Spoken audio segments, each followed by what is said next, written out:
श्याम यही नर श्याम यही प्रभु की महिमा की आरती पापियों को पाप से है तारती श्री भागवत भगवान की है आरती पापियों को पाप से है तारती पापियों को पाप से पापियों को पाप से पापियों को पाप से पापियों को पाप से श्री भागवत भगवान की है आरती पापियों को पाप से है तारती श्री भागवत भगवान की है आरती पापियों को पाप से है तारती कर्पूर गौरम करुणावतारम संसार सारम भुजगेन्द्रहारम सदा वसंतम हृदयारविन्दे भवं भवानी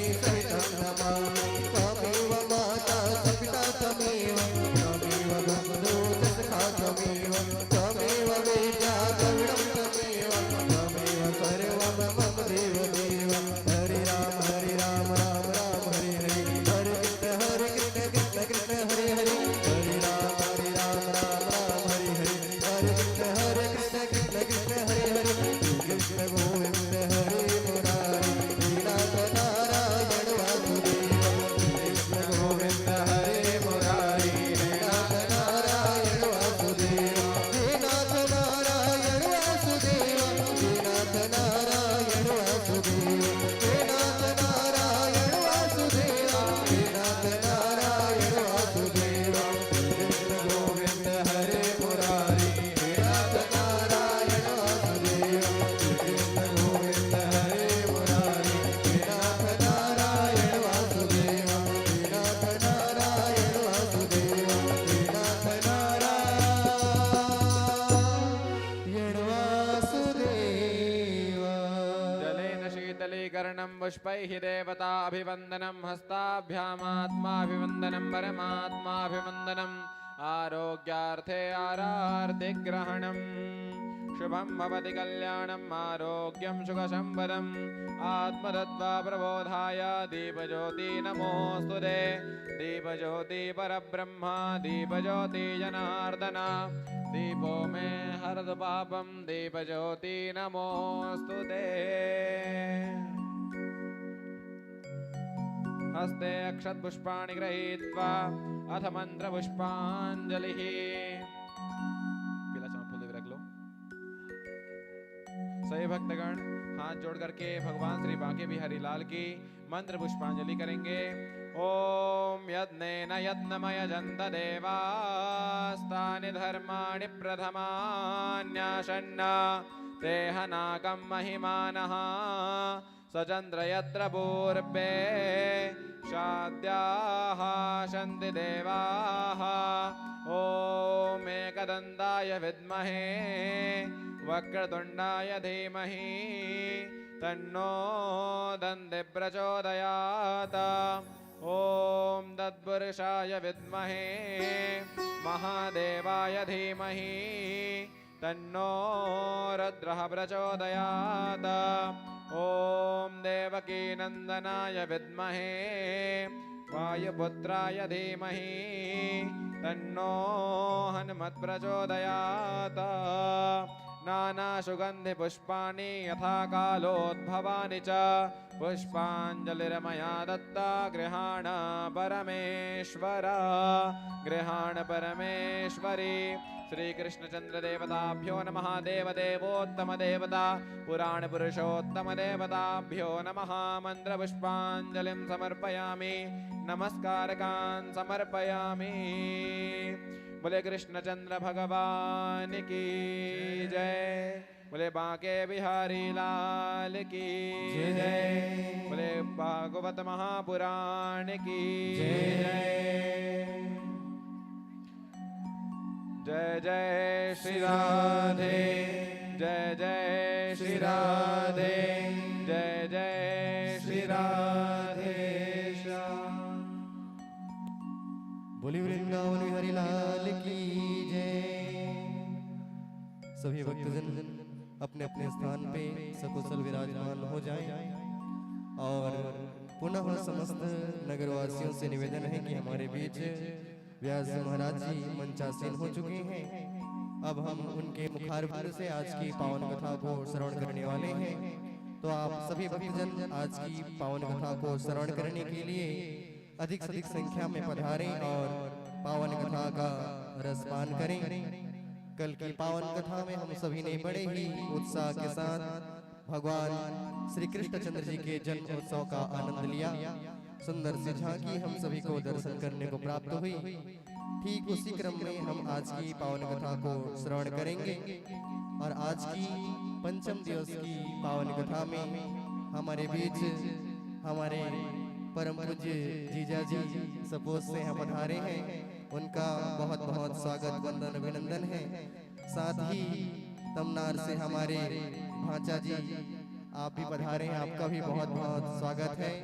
आप दोनों के से चरणों में हमारा कोटि कोटि प्रणाम है। एक बार इनके स्वागत में जोरदार ताली के साथ स्वागत वंदन अभिनंदन प्रकट कीजिए। बोलिए वृंदावन हरि लाल की जय। और आइए आज की पावन कथा को श्रवण करने के लिए हम सभी व्यास जी महाराज जी के सानिध्य में चले। सभी से निवेदन है एक बार दोनों हाथ खड़े करके ताली के साथ राधे नाम का जयकारा लगाएं। जय जय श्री राधे, जय जय श्री राधे, जय जय श्री राधे श्याम, जय जय श्री राधे श्याम।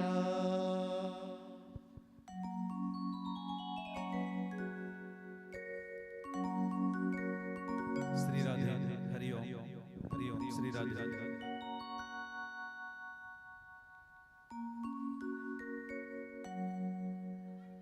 हरि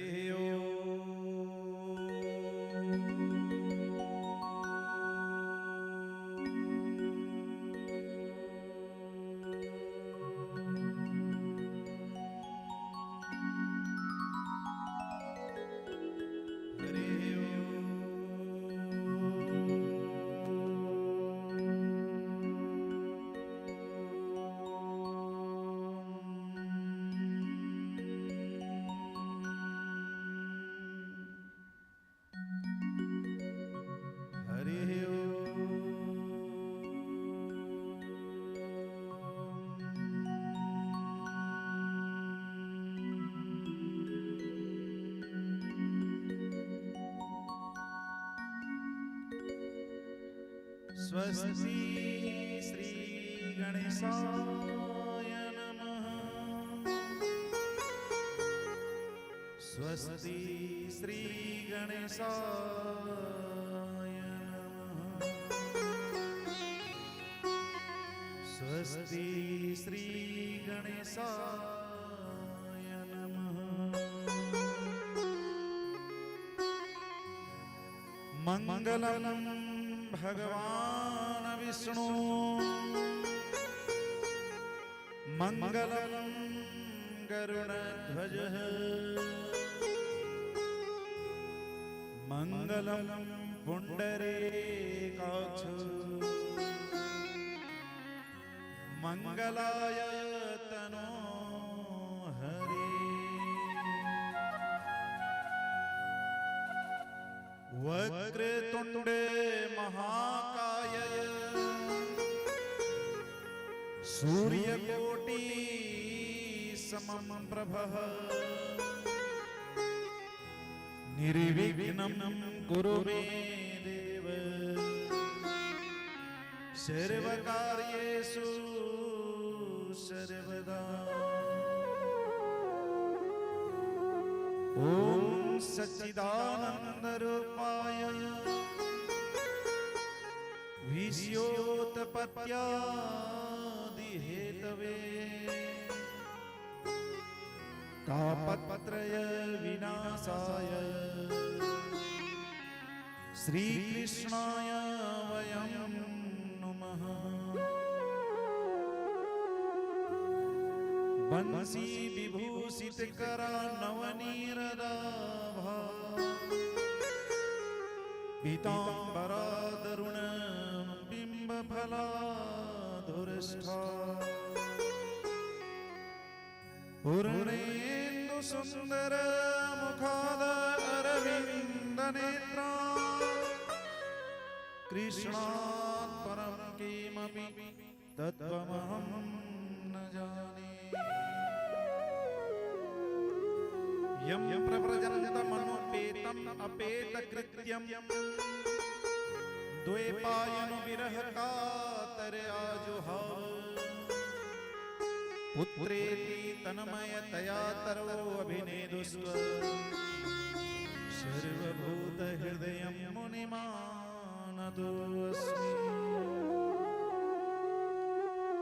व्यासाय विष्णुरूपाय व्यासरूपाय जिष्णवे नमो वै ब्रह्मविदे वसिष्ठाय नमो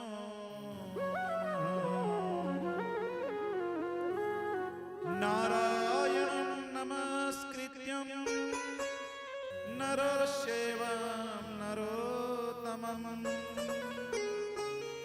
देवीं सरस्वतीं व्यासं ततो जयमुदीरये मृत्युंजयाय रुद्राय नीलकंठाय शंभवे अमृतेशाय शर्वाय महादेवाय ते नमो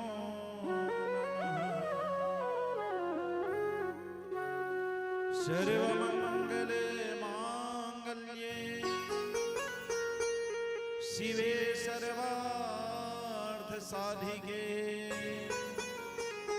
शरण्ये त्र्यंबके गौरी नारायणी नमोस्तुते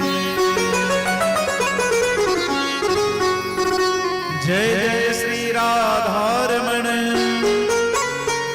जय जय नवल किशोर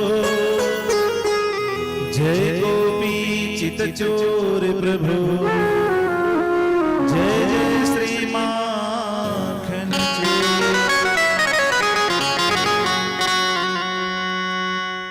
अतुलित बल धामं हेमशैलाभदेहं तनुज्वल कृशानं ज्ञानिनामाग्रगण्य सकल गुण निधानम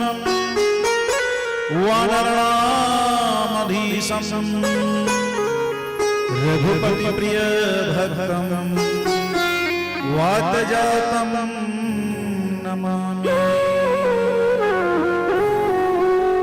जगद्धात्री नमस्तुभ्यं विष्णुश्च प्रिय वल्लभे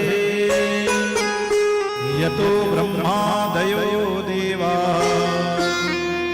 सृष्टि स्थित्यन्तकारिणः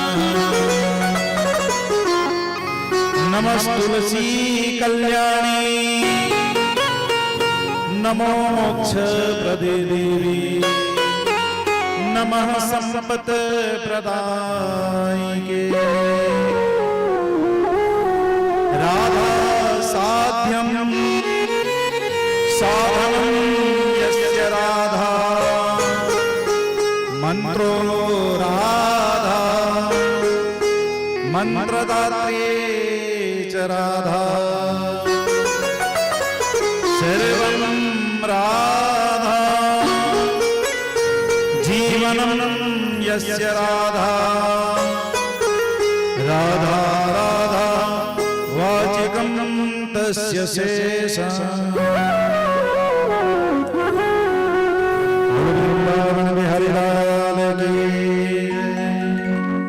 श्रीमद् भागवत महापुराण की व्यास नारायण भगवान की श्री सुखदेव जी महाराज की नारद जी महाराज की तुलसी महारानी की अनंत बलवंत हनुमान जी महाराज की अपने अपने माता पिता की अपने अपने गुरु गोविंद की भक्त भगवान की सनातन धर्म की जय। स्थान देवता संब सदा शिव भगवान की जय। जय जय श्री राधे, जय जय श्री राधे, जय जय श्री राधे श्याम। बुढ़ियल बेली सरकार की जय।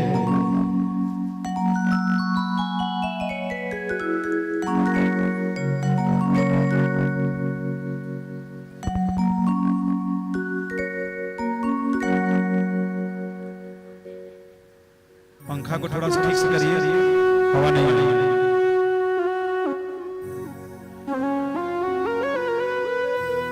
परम मंगलमय परात्पर अखिलेश्वर अकारण करुणा वरुणालय भगवांछा कल्पतरु तड़ित देवी विदित पीतांबरधारी श्री बाल कृष्ण लाल की वांगमयी प्रतिमूर्ति वेदांत के सर्वोच्च सदग्रंथ श्रीमद् भागवत महापुराण, जो कि पवित्र भक्ति भूमि सराईपाली ग्राम में शर्मा परिवार के तत्वावधान में श्रीमती सरिता शर्मा, उनके सुपुत्र मनीष शर्मा, जो कि अपनी सुपुत्री कुमारी कोयल शर्मा, स्वर्गीय कोयल शर्मा, राजकुमार शर्मा एवं रतन लाल शर्मा जी के मोक्षार्थ यह महान सत्संग भागवत का जो आयोजन किया है, इस पवित्र गाथा को सुनने के लिए, कथा को सुनने के लिए पधारे हुए समस्त आदरणीय संत समाज, स्तोत्री वृंद, भक्ति स्वरूपा शक्ति स्वरूपा माताओं बहनों, आदरणीय विद्वत वरिण्य हमारे समस्त आचार्यगण, गंधर्व स्वरूप संगीत आचार्यगण, और आज की कथा में जो मुख्य हमारे विशिष्ट अतिथि के रूप में पधारे हमारे ज्येष्ठ भ्राता परम आदरणीय श्री राजू शर्मा जी महाराज, हमारे बुआ जी के सुपुत्र सपूत से पधारे हैं, एवं हमारे चाचा श्री मंजले चाचा श्री जी के सुपुत्र हमारे कनिष्ठ भ्राता श्री किंगेश्वर पंडा जी, एवं हमारे जोगी दीपा के पंडित श्री ताराचंद जी, एवं समस्त विद्वत वरिण्य आचार्यगण, समस्त तीर्थ क्षेत्र पुण्य नदियां, स्वर्गादि देवतागण, ऋषि मुनि एवं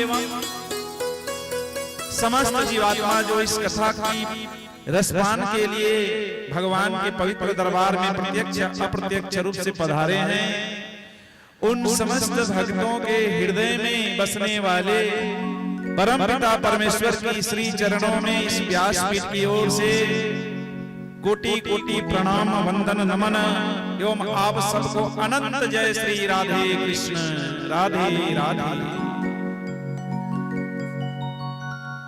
भक्तों, विगत 4 दिवसों से हम भगवान की कथा का रसपान करते आ रहे हैं।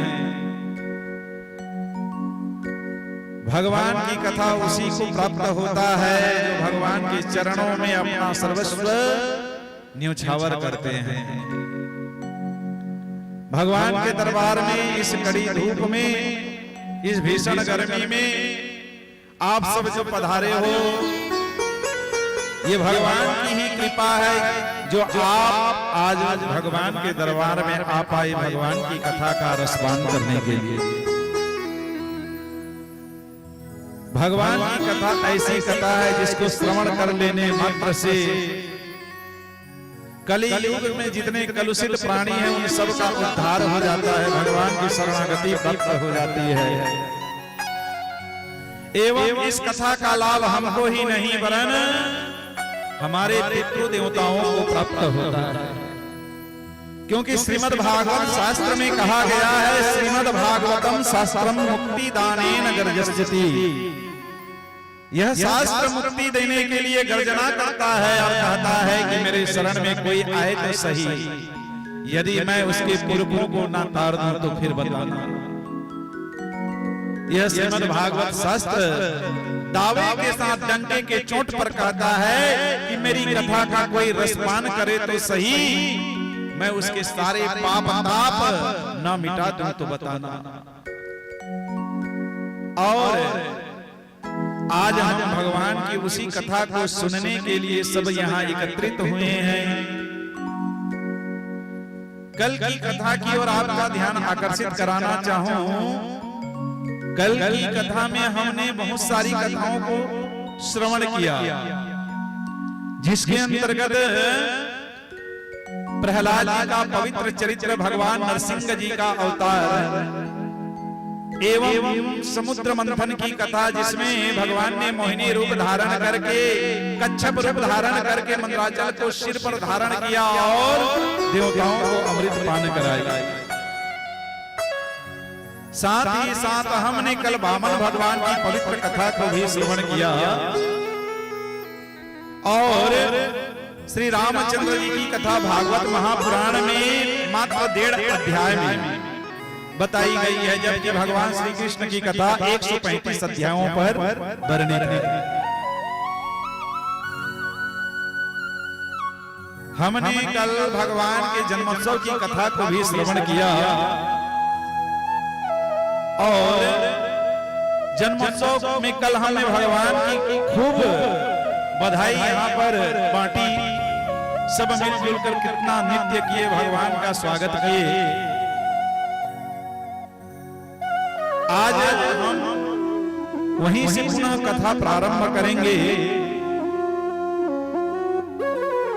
लेकिन कथा के पूर्व आइए अपने अंतःकरण एवं वाणी को पवित्र करने के लिए भगवान के नामों को कुछ गुनगुनाएं। बोलो कृष्णचंद्र भगवान की, सर्वेश्वरी राधा रानी की जय, कि जय जय राधा, जय जय राधा, कि जय जय राधा रमण हरि बोल, जय जय राधा रमण हरि बोल, जय जय राधा रमण हरि बोल, जय जय राधा रमण हरि बोल।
से स्वागत मीठी मीठी करताल ध्वनि से।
श्याम सुंदर भगवान की सर्वेश्वरी राधा रानी की जय जय श्री राधे जय जय श्री राधे जय जय श्री राधे श्याम।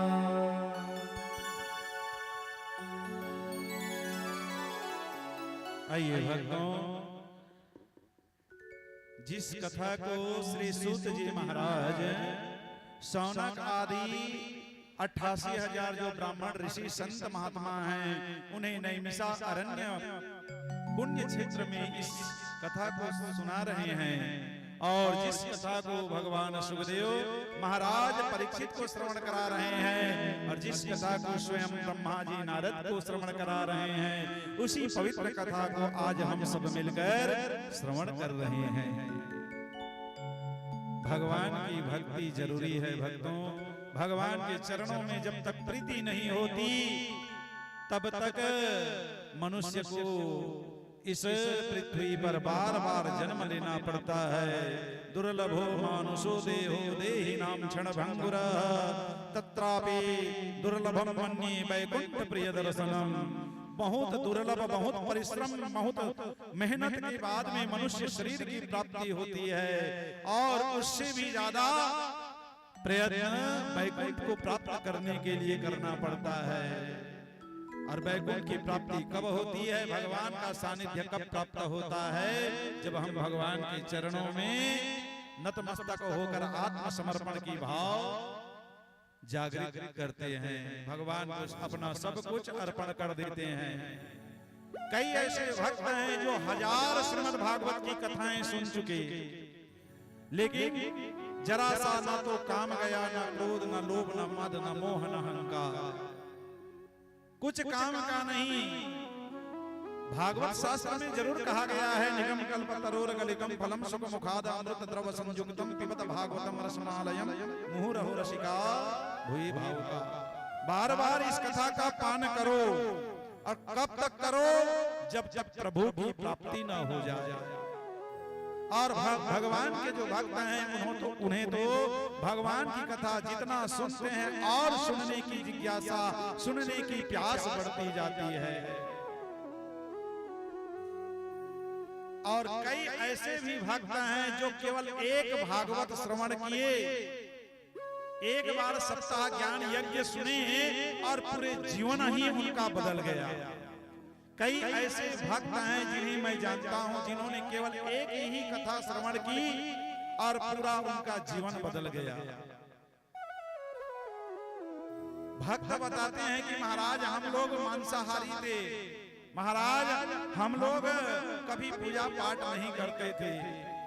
एक बार हमने भागवत की कथा में अनायास पहुंच गए और हमको भागवत की कथा इतनी अच्छी लगी, इतनी अच्छी लगी कि हमने स्वयं भागवत कराने का निश्चय किया।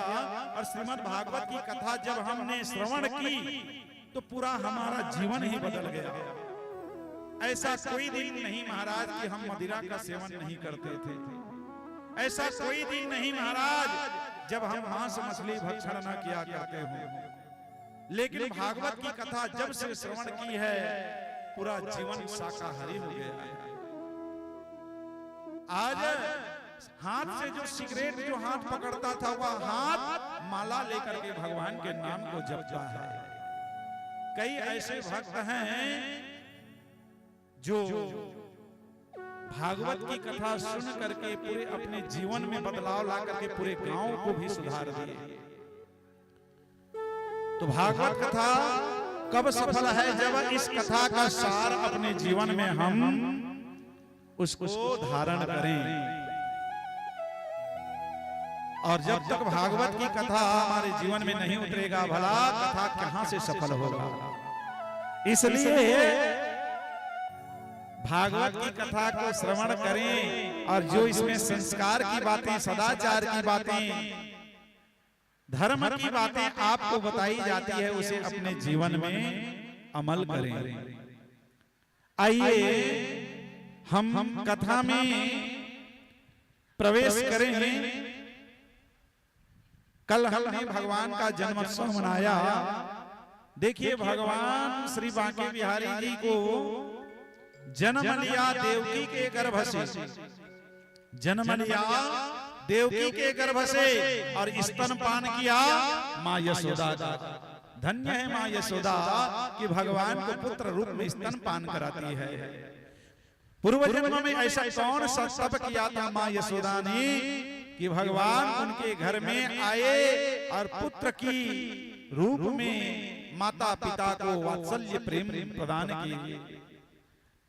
आज सुखदेव भगवान राजा परीक्षित से कहने लगे कि ये जो वसुदेव हैं और यशोदा हैं, वो यशोदा और नंद बाबा जो हैं, ये पूर्व जन्म में धरा और द्रोण नाम के ये राजा रानी थी।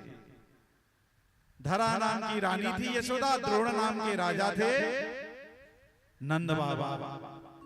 जब ये राज्य कर रहे थे तो ये अपनी प्रजा का पालन पुत्र की भांति करते थे। भगवान का यज्ञ करना, भगवान का कीर्तन करना, ब्राह्मणों को दान करना एवं अनेक प्रकार के धर्म कार्य करना इनके जीवन की विभूति थी। एक दिन क्या हुआ, उनके राज्य में अकाल पड़ा और अकाल पड़ा तो द्रोण जो है अपने राज्य का सारे धन सारे संपदा जो है प्रजा पालन में वितरण कर दिए, प्रजा पालन में लगा दिए। द्रोण महाराज जब सारा राज खजाना प्रजा की वृद्धि के लिए प्रजा पालन के लिए लगा दिया गया, तब विचार किए कि अब तो राज्य में कुछ नहीं रहा, इसलिए आज हमें राजपाट छोड़ करके किसी नदी के तट पर जाकर के भगवान का भजन करना चाहिए। राज खजाना में इतना धन था, सारा धन प्रजा के सुख के लिए संत महात्माओं को दान कर दिए और राजपाट छोड़ करके नदी किनारे जाकर वत्कल वस्त्र पहन करके धरा और द्रोण दोनों साधु का वेश बनाकर वहीं भगवान का भजन करने लगे हो, भगवान का भजन करने लगे।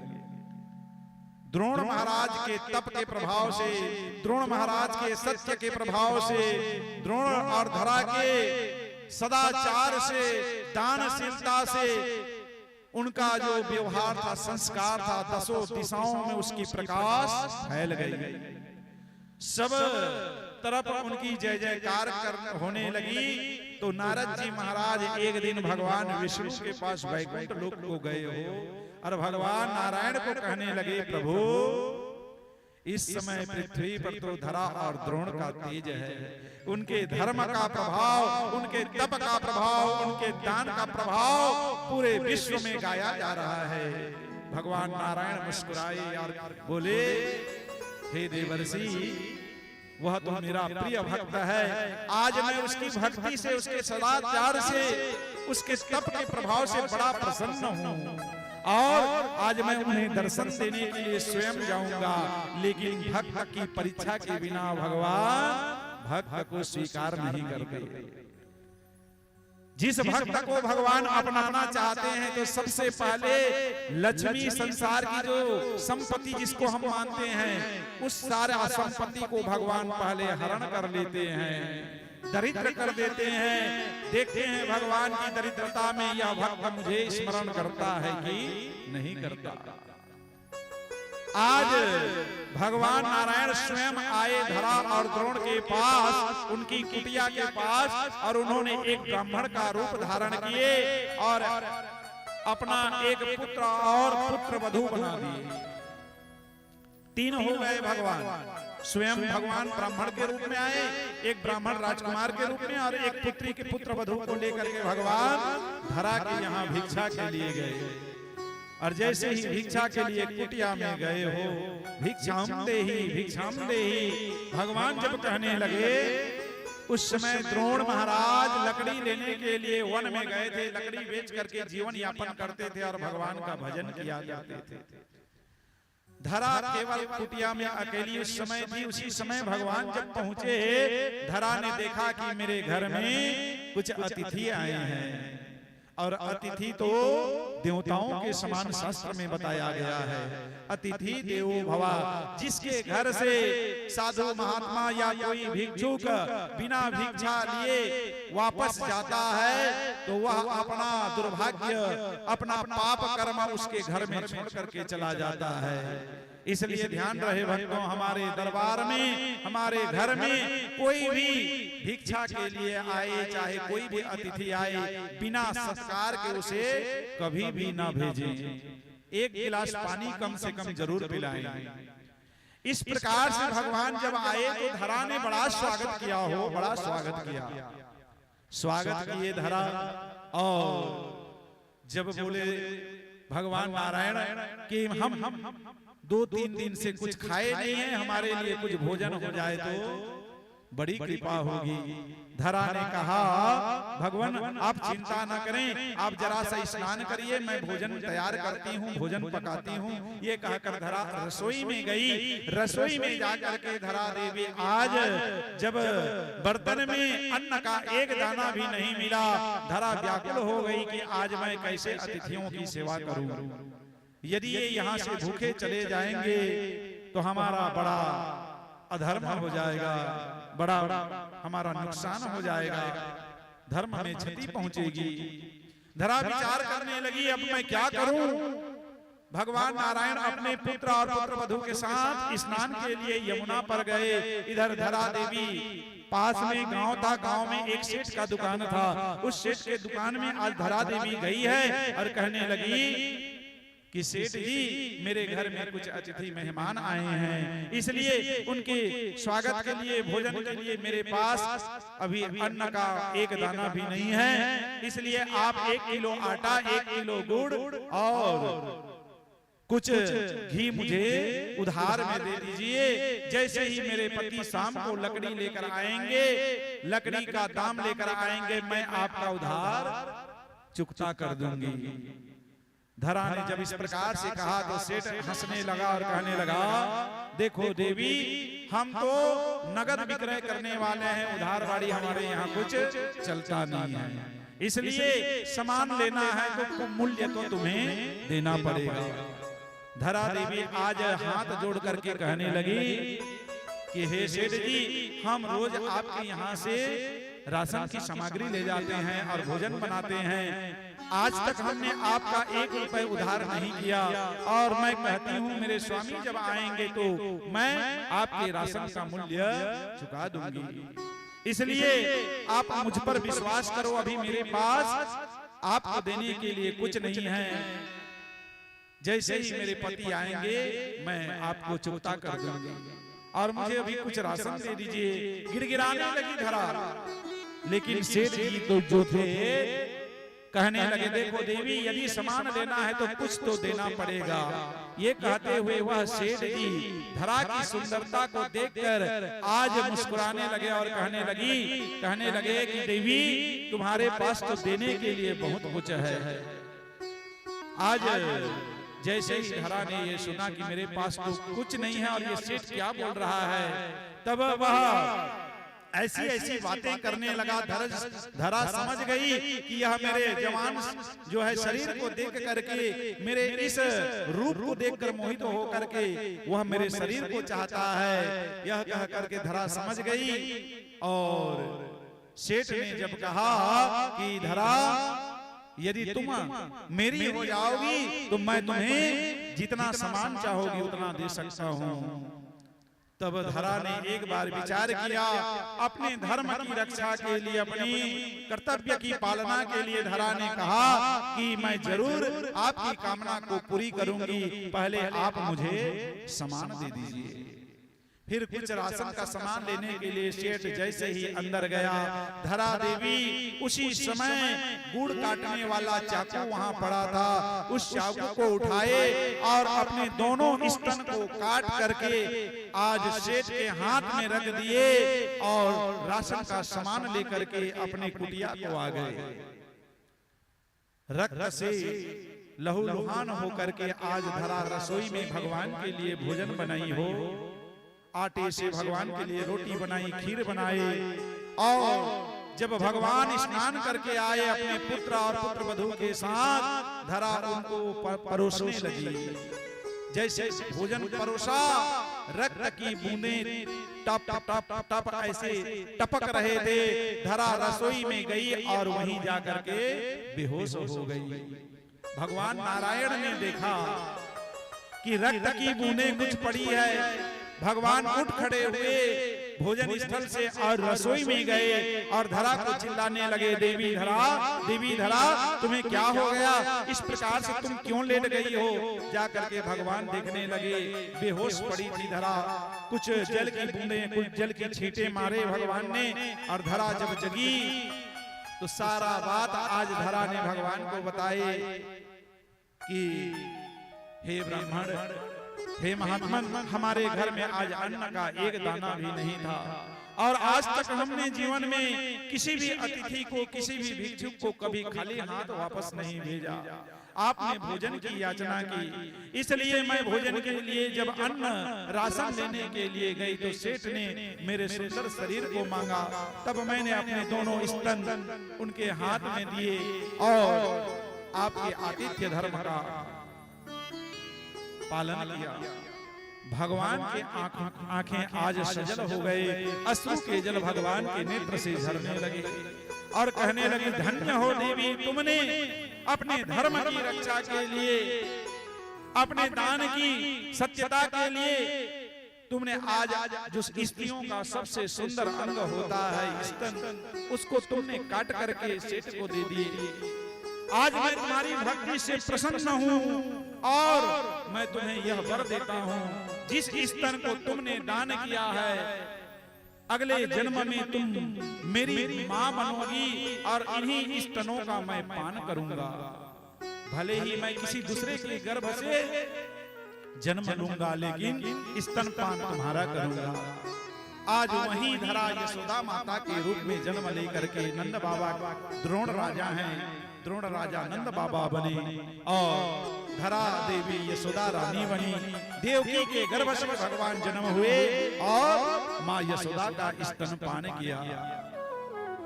तो इस प्रकार से यह सुंदर चरित्र सुखदेव भगवान ने राजन परीक्षित को श्रवण कराया है। आइए भगवान के नाम से कुछ संकीर्तन करें, फिर कथा में हम पुनः प्रवेश करेंगे।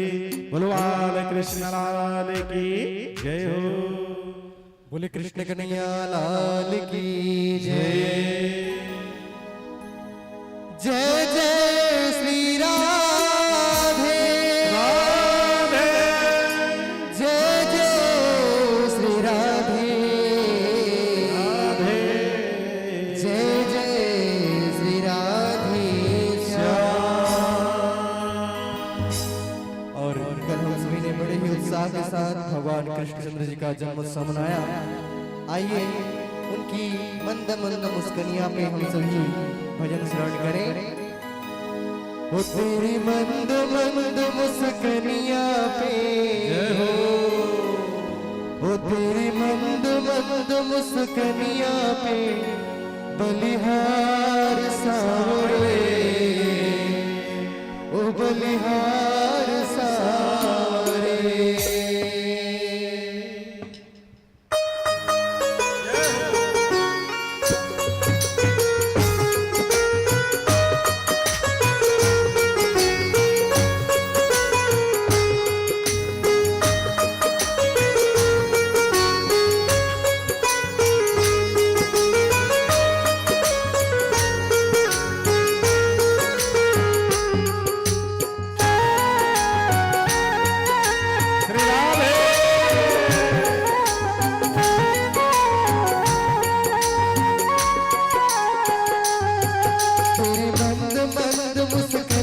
मुस्कनिया पे बलिहार सावरे, बलिहार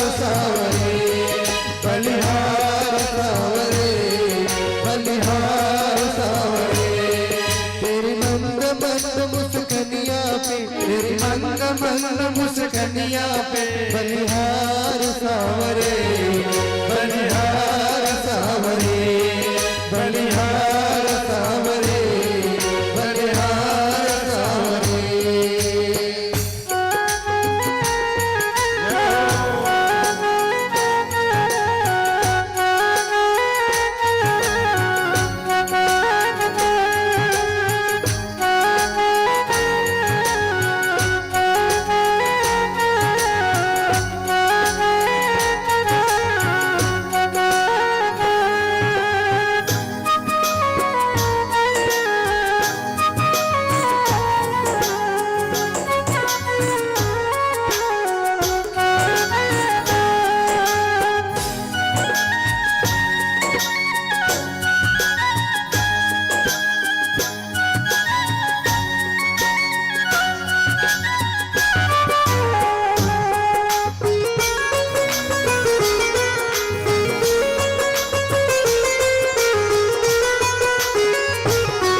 बलिहार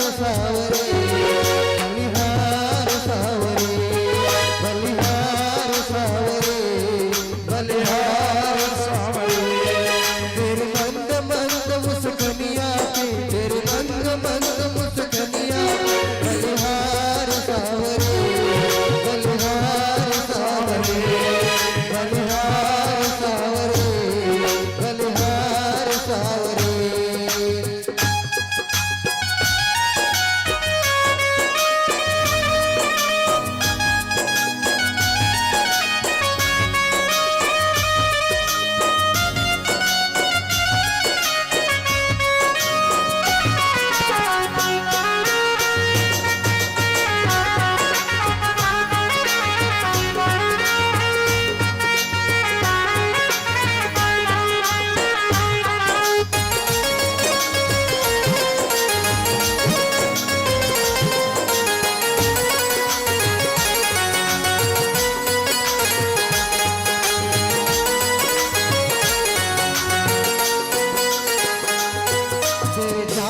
जब मतवाली लगती है प्यारी प्यारी तेरे चाल जब मतवाली लगती है प्यारी प्यारी तेरे चाल जब मतवाली लगती है प्यारी प्यारी तेरे चाल जब मतवाली लगती है प्यारी प्यारी तेरी पायल की झनकनिया पे तेरे पायल की झनकनिया पे बलिहार सावरे बलिहार सावरे बलिहार सावरे बलिहार सावरे तेरे बंद बंद मुस्कनिया पे तेरे बंद बंद मुस्कनिया पे बलिहार सावरे बलिहार सावरे बलिहार सावरे बलिहार सावरे बलिहार सावरे बलिहार सावरे बलिहार सावरे बलिहार सावरे जय जय श्री राधे जय जय श्री राधे जय जय श्री राधे बोले वृंदावन बिहारी लाल की जय बोले भक्तवत्सल भगवान की जय।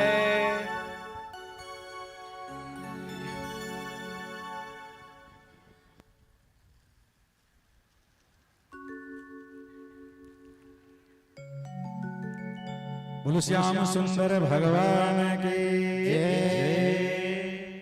आज भागवत जी के इस पवित्र दरबार में भगवान की कथा को हम सब सुनते आ रहे हैं।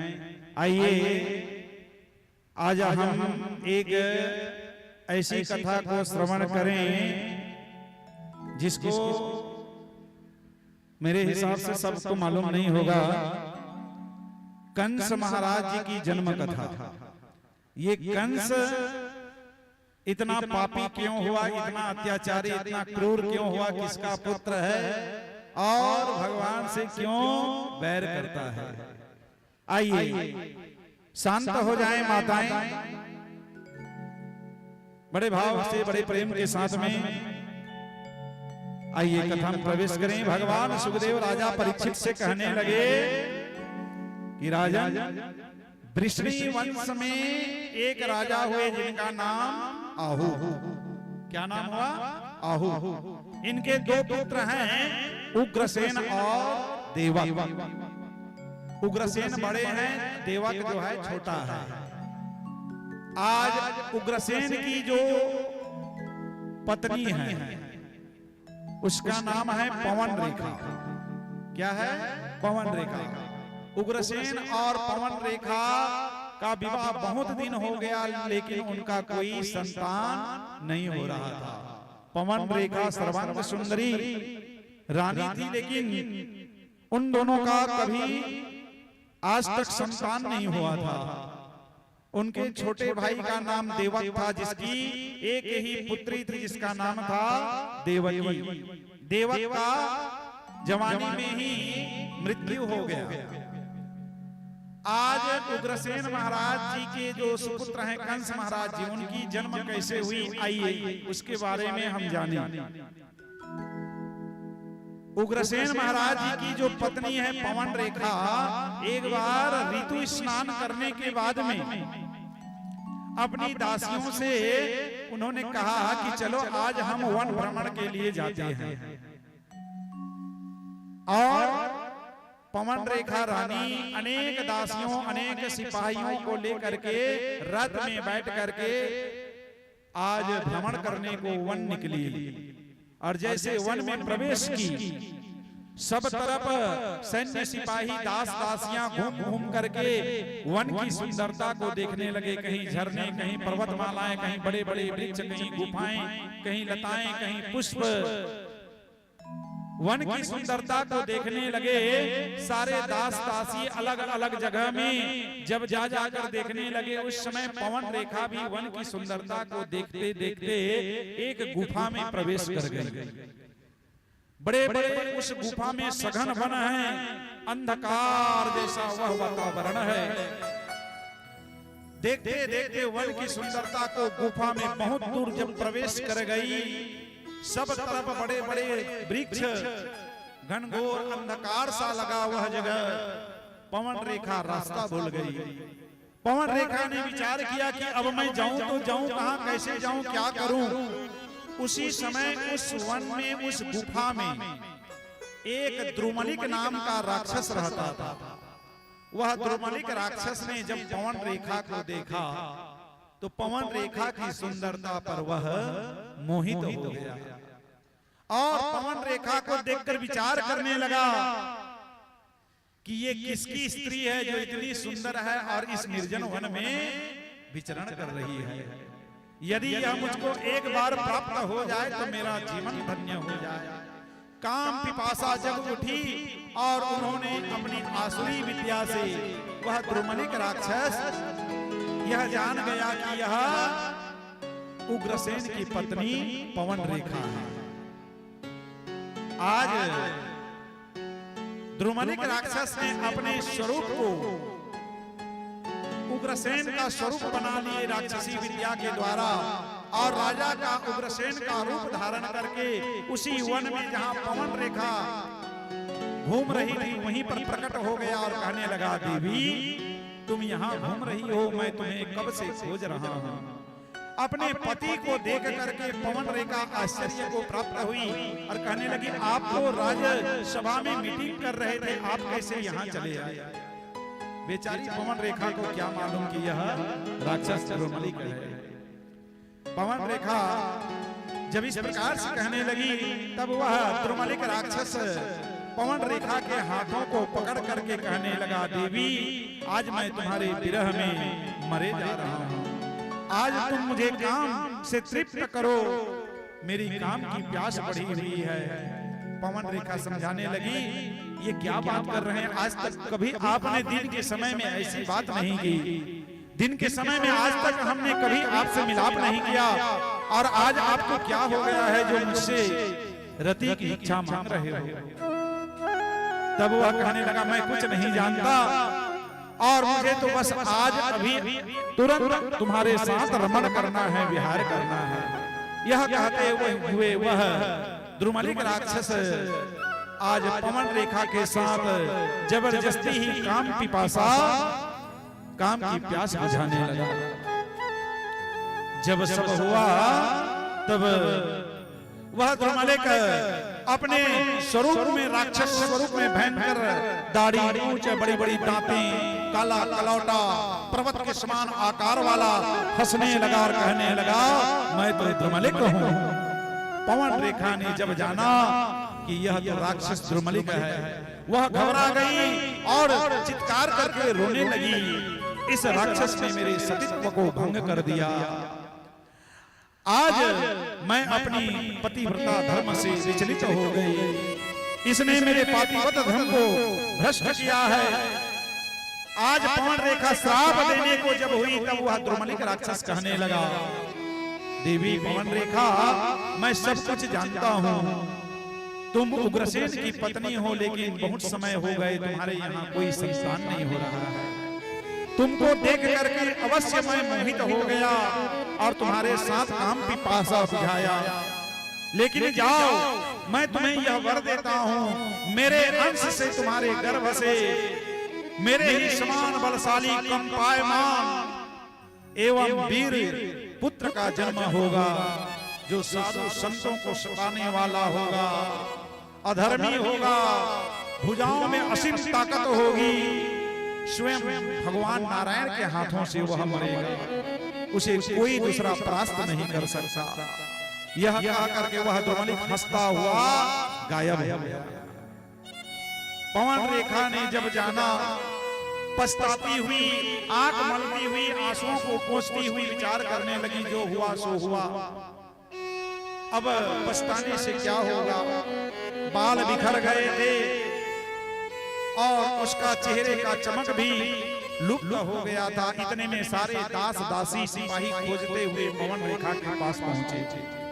पवन रेखा को देखकर कहने लगे, दीदी तुम कहां चली आई थी, क्या हो गया था इस प्रकार से तुम्हारे ये हाल, क्या गति है आपकी, तुम्हारे सारे बाल बिखरे पड़े हैं।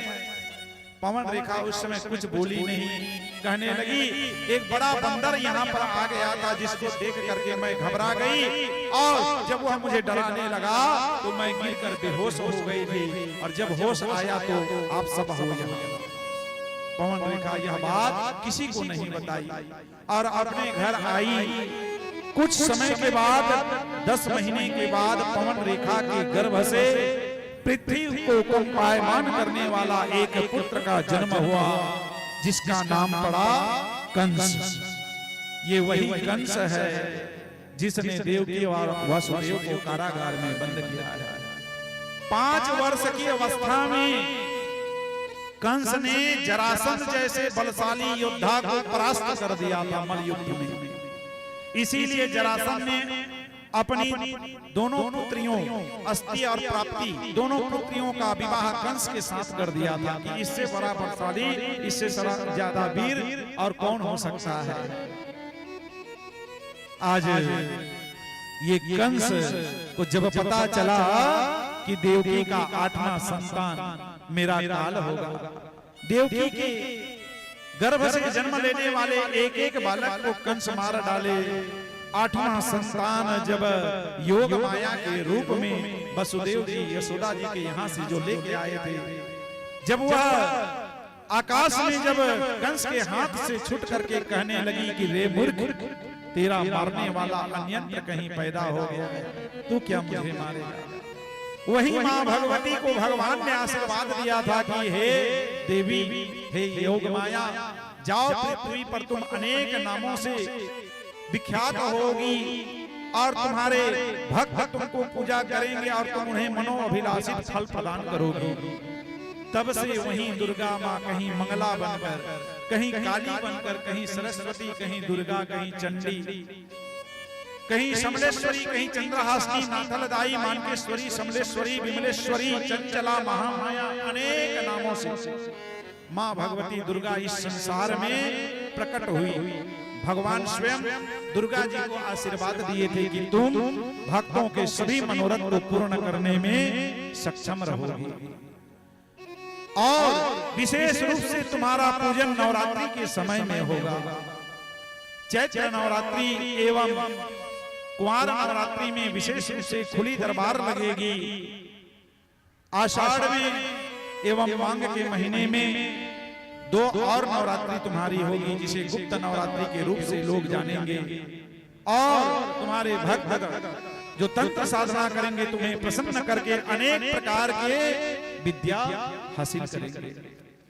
तब से हम उसी माँ भगवती दुर्गा के स्वरूप को नवरात्रियों के समय में पूजन करते हैं। प्रथमम शैलपुत्री, द्वितीयम ब्रह्मचारिणी, तृतीयम चंद्रघंटेति, कुसुमांडेति, चतुर्थकम पंचमम स्कंदमातेति, षष्ठम कात्यायनीति च, सप्तमम कालरात्रेति, महागौरीति च, अष्टमम नवमम सिद्धिदात्री च, नौ दुर्गा प्रकीर्तिताः। इस प्रकार से 9 दुर्गा के रूप में माँ भगवती नवरात्रि के समय हमारे पूजन को स्वीकार करती है। और नवरात्रि के समय विशेष रूप से माँ भगवती धरती में आती हैं और धरती में अपने भक्तों के द्वारा पूजित होकर उन्हें अभिष्ट फल की प्राप्ति कराते हैं। आइए उसी मां भगवती के चरणों में एक बार विनय करें, प्रार्थना करें, फिर पुनः हम कथा में आगे बढ़ेंगे। बोलवाल कृष्ण लाल के। मैया नवे रातों में, हाँ मैया नवे रातों में, जब धरती पे आती है, किसको क्या देना है, ये सोच के आती है मैया नवरातों में। माँ दुर्गा जी के लिए मीठी मीठी ताली बजाएंगे। जो बजाए ताली, जिसने बजाई ताली, आइए आपके हाथों के लकीर में जो दुर्भाग्य की रेखाएं हैं मां भगवती के ताली बजाने से वह सौभाग्य में बदल जाएगी। राज राजेश्वरी दुर्गे मैया की जय हो।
जब पूजा होता है तो पहली नवरात्रि में माँ धरती में जब रहते हैं उस समय भक्तों की सुध लेते हैं और ये देखते हैं कि कौन मेरी पूजा कर रहा है और कितनी विधि विधान से कर रहा है, कितनी सेवा कर रहा है।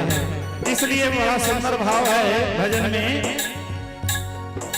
पहली नवरात्रों में माँ भक्तों की सुध लेती, पहली नवरात्रों में माँ भक्तों की सुध लेती और दूजी नवरात्रि में माँ दूजी नवरात्रि में अपने खाते में लिख मैया नवरात्रों में जब हृदय पे आते हैं मैया नवरात्रों में जब हृदय पे आते हैं किसको क्या देना है ये सोच के आते हैं मैया नवरात्रों में जब धरती पे आते हैं किसको क्या देना है ये सोच के आती है मैया नवरात्रों में। बोलो जगत जननी दुर्गा जी महारानी की जय। इस प्रकार से भगवान सुखदेव आज राजन परीक्षित से कहने लगा, वहीं योग माया दुर्गा के रूप में, काली के रूप में इस संसार में पूजा पाने लगी और भक्तों की कामनाओं को पूरी करने लगी। भक्तों देखिए सराईपाली के हमारे जितने भक्त हैं बड़े निर्मल हैं, पवित्र हैं। निर्मल मन जन सो मोहि पावा, मोहि कपट छल छिद्र न भावा। यहाँ के भक्त तो बड़े ध्यान से भगवान की कथा को सुनते हैं, लेकिन पता नहीं दो चार बाहर से हैं कि यहीं के हैं, बीच बीच में हल्ला कर देते हैं, सुनने वाले का भी ध्यान को भटका देते हैं। माताओं ऐसा मत करिए, नहीं तो आपको दोष लगेगा। सुनने वाले को आप यदि बात करोगे या ऊंची ऊंची आवाज में बातचीत करोगे तो फिर दोष आपको लगेगा। सुनने वाला भक्त भी भगवान की कथा को नहीं सुन पाएगा।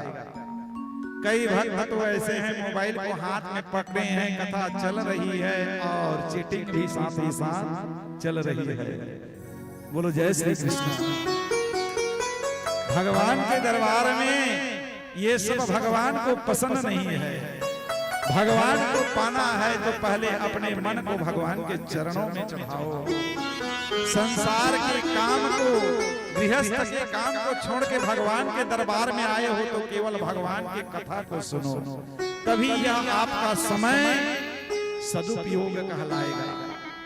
अन्यथा कथा में बैठे हो, ध्यान घर में है, महाराज जी कब कथा विश्राम करें तो घर जाओ खाना बनाओ, या यहाँ से किसी दूसरे अपने मित्र को या किसी प्रेमी को चीटिंग कर रहे होगे तो भगवान फिर कहाँ मिलेंगे। इसलिए आपसे निवेदन करना चाहूं, भगवान को निर्मल मन प्रिय है। अपने मन को निर्मल करिए, पवित्र करिए। और निश्चित रूप से आपको कहता हूं, भगवान की कथा को यदि आप हृदय में धारण करके जाएंगे, आपकी जो भी अभिलाषा रहेगी, कामना रहेगी, मेरी ठाकुर जी उसे जरूर पूरा करेंगे। भक्तों की रक्षा के लिए, भक्तों के कल्याण के लिए और धर्म की स्थापना के लिए ही तो भगवान पृथ्वी पर अवतार धारण करते हैं। यदा यदा हि धर्मस्य ग्लानिर्भवति भारत अभ्युत्थानम् अधर्मस्य तदात्मानं सृजाम्यहम् परित्राणाय रक्षाय साधूनां विनाशाय च दुष्कृता धर्म संस्थापनार्थाय संभवामि युगे युगे। गीता का यह पवित्र श्लोक जिसमें भगवान स्वयं कहते हैं, मेरे भक्तों पर जब भी दुख विपत्ति आती है, संत महात्माओं का जब भी अपमान होने लगता है, संत महात्माओं की रक्षा के लिए प्रभु आते हैं। भगवान दानवों को मारने के लिए अवतार नहीं लेते। जब धर्म और अधर्म का स्तर एक समान रहता है, जब धर्म एक समान रहते हुए अपने स्थान पर टिका रहता है, अधर्म जब ज्यादा होने लगता है, तब उस अधर्म को नाश करने के लिए भगवान अवतार लेते हैं। जब जब होई धर्म की हानि, बाढ़हि असुर अधम अभिमान, तब तब धरहि प्रभु विविध शरीरा, हरहि नाथ प्रभु सज्जन पीरा। भगवान धर्म की रक्षा के लिए आते हैं, इसलिए अपने मन को पवित्र करिए। भगवान की बाल लीलाएं हैं आज की कथा में। बाल लीला कथाओं की ओर हम जाएं, उससे पूर्व आइए आप लोगों को कुछ और एक ऐसी कथा सुनाऊं जो शायद सबको मालूम न हो। बोलो जय श्री कृष्ण, राधे राधे। आइए प्यारे भक्तों, एक बार भगवान श्री नारायण वैकुंठ में भगवान शिव जी का रुद्राभिषेक पूजन करने लगे। ध्यान से सुनिए, भगवान नारायण भगवान श्री कृष्ण वैकुंठ में भगवान शिव जी का रुद्राभिषेक पूजन किए।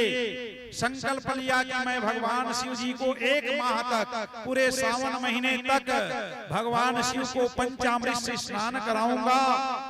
दूध, दधी, घी, मधुरस एवं शक्कर से दिव्य पंचामृत से भगवान का स्नान कराऊंगा, एवं चंदन, सिंदूर, गंध, पुष्प, धूप, दीप, नैवेद्य, वस्त्र, आभूषण, बेल पत्र आदि से भगवान शिव का मैं पूजन करूंगा। एवं प्रतिदिन भगवान शिव को 1000 कमल दल चढ़ाऊंगा।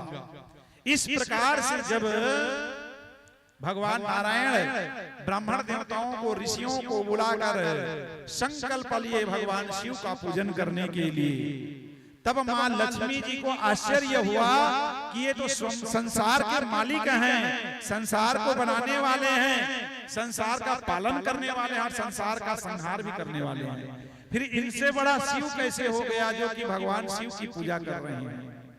माँ लक्ष्मी के मन में शंका हो गई। माँ लक्ष्मी ने भगवान नारायण से जाकर के पूछा, तो भगवान ने कहा, देवी शिव मेरे स्वामी हैं, मेरे आराध्य हैं, उन्हीं के दिए हुए शंख चक्र को मैं धारण करता हूँ और वो तो मेरे स्वामी हैं, मैं उन्हीं के नाम का जाप करता हूँ, इसलिए भगवान मेरे शिव मेरे आराध्य हैं। इसलिए मैंने भगवान शिव के पूजन के लिए नित्य प्रति 1000 कमल दल चढ़ाने का संकल्प लिया। माँ लक्ष्मी के मन में शंका हुई, विष्णुपति भगवान, लक्ष्मीपति भगवान कमल नयन मुझसे जो है झूठ बोल रहे हैं। भगवान नारायण तो भाई नारायण हैं, सबके स्वामी हैं। माँ लक्ष्मी ने विचार किया कि परीक्षा लिया जाए और भगवान शिव की जब भगवान नारायण पूजा करने लगे, नित्य प्रति भगवान को 1000 कमल दल, कमल पुष्प चढ़ाने लगे। 29वां दिन जब हुआ तो 30वें दिन की पूजन के समय माँ लक्ष्मी ने भगवान नारायण रोज मानसरोवर जाते, मानसरोवर से कमल के पुष्प तोड़ कर लाते, भगवान शिव का अभिषेक करते पुष्प से, पुष्पाधिवास करते। माँ लक्ष्मी ने एक कमल पुष्प को चुरा लिए और देखा कि अब यज्ञ को कैसे भगवान नारायण पूरा करेंगे। भगवान विष्णु जी भगवान शिव के 1000 नाम को ले लेकर एक एक कमल पुष्प चढ़ाते गए अब 999 पुष्प जब चढ़ गया भगवान शिव जी के लिंग पर, इधर एक पुष्प को माँ लक्ष्मी पहले से चुरा ली है। भगवान नारायण ने देखा कि मैंने तो 1000 पुष्प कमल दल लाए थे, एक पुष्प कम कैसे हो गया। भगवान विचार करने लगे, अब मैंने रोज 1000 कमल दल चढ़ाने का संकल्प लिया है, और भगवान शिव को आज यदि मैं 1000 कमल दल नहीं चढ़ाऊंगा तो मेरा पूजा अधूरा हो जाएगा। और अब मैं क्या करूं? यदि अभी पूजा से उठ करके मैं कमल लेने के लिए मानसरोवर जाऊं और पूजा मेरा पूरा नहीं है, जब तक पूजा पूरा ना हो आसन से उठने का अधिकार नहीं है। यदि हम लोग पूजा करते समय आसन से उठ करके कहीं पंचामृत जैसे नहीं बना है तो कोई पंचामृत के लिए चले जाते हैं दूध लेने के लिए, कहीं कोई धागा नहीं रही तो धागा के लिए चले जाते हैं, कोई सुपारी नहीं है तो फिर उठ के गए सुपारी ले आए, दोष लगता है। पूजा में एक बार बैठने के बाद पूजा जब तक विश्राम ना हो उठना नहीं चाहिए, और यदि बीच में उठ जाते हैं तो पूजन का फल हमें पूरा नहीं मिलता। यदि जरूरी है तो जिस ब्राह्मण को बुलाए हो पूजा कराने के लिए, उस ब्राह्मण से पहले परमिशन लो कि महाराज इस सामान को मैं भूल गई हूँ, लेकर के आ रही हूँ। यदि ब्राह्मण देवता आशीर्वाद दें तब आप पूजन के स्थल से उठ करके ला सकते हो। भगवान नारायण विचार किए, अपने पार्षदों को देखे, माँ लक्ष्मी के माया से सारे पार्षद भी उस समय अंतर ध्यान हो गए थे, और जो पूजा कर रहे थे भृगु आदि ऋषिगण, ये ऋषिगण ही उस समय बैठे थे, और ब्राह्मण देवताओं को भला भगवान कैसे आदेश दे सकते हैं। अब भगवान ने विचार किया, यदि मैं एक कमल दल कम है, यदि पूरा नहीं चढ़ाया तो पूजन का पूरा फल मुझे नहीं मिलेगा, और यदि मैं अभी पूजन के लिए फूल लेने जाऊं तो अभी मेरे पूजन में उठने से पूजन का जो है विधि विधान में दोष पहुंचेगा, पूजन का पूर्ण फल मुझे प्राप्त नहीं होगा। भगवान नारायण विचार करने लगे विचार करने लगे, अब क्या करूं? यदि मैं पूजन के निमित्त संकल्प जो लिया हूं भगवान शिव को रोज 1000 कमल दल चढ़ाऊं ना चढ़ाऊं, तो संकल्प लेकर पूरा ना करने से जो दोष लगता है वह दोष मुझे लगेगा। भगवान नारायण को क्या कहा गया है? शांताकारं भुजगशयनं पद्मनाभं सुरेशं विश्वाधारं गगनसदृशं मेघवर्णं शुभांगं लक्ष्मीकांतं कमलनयनं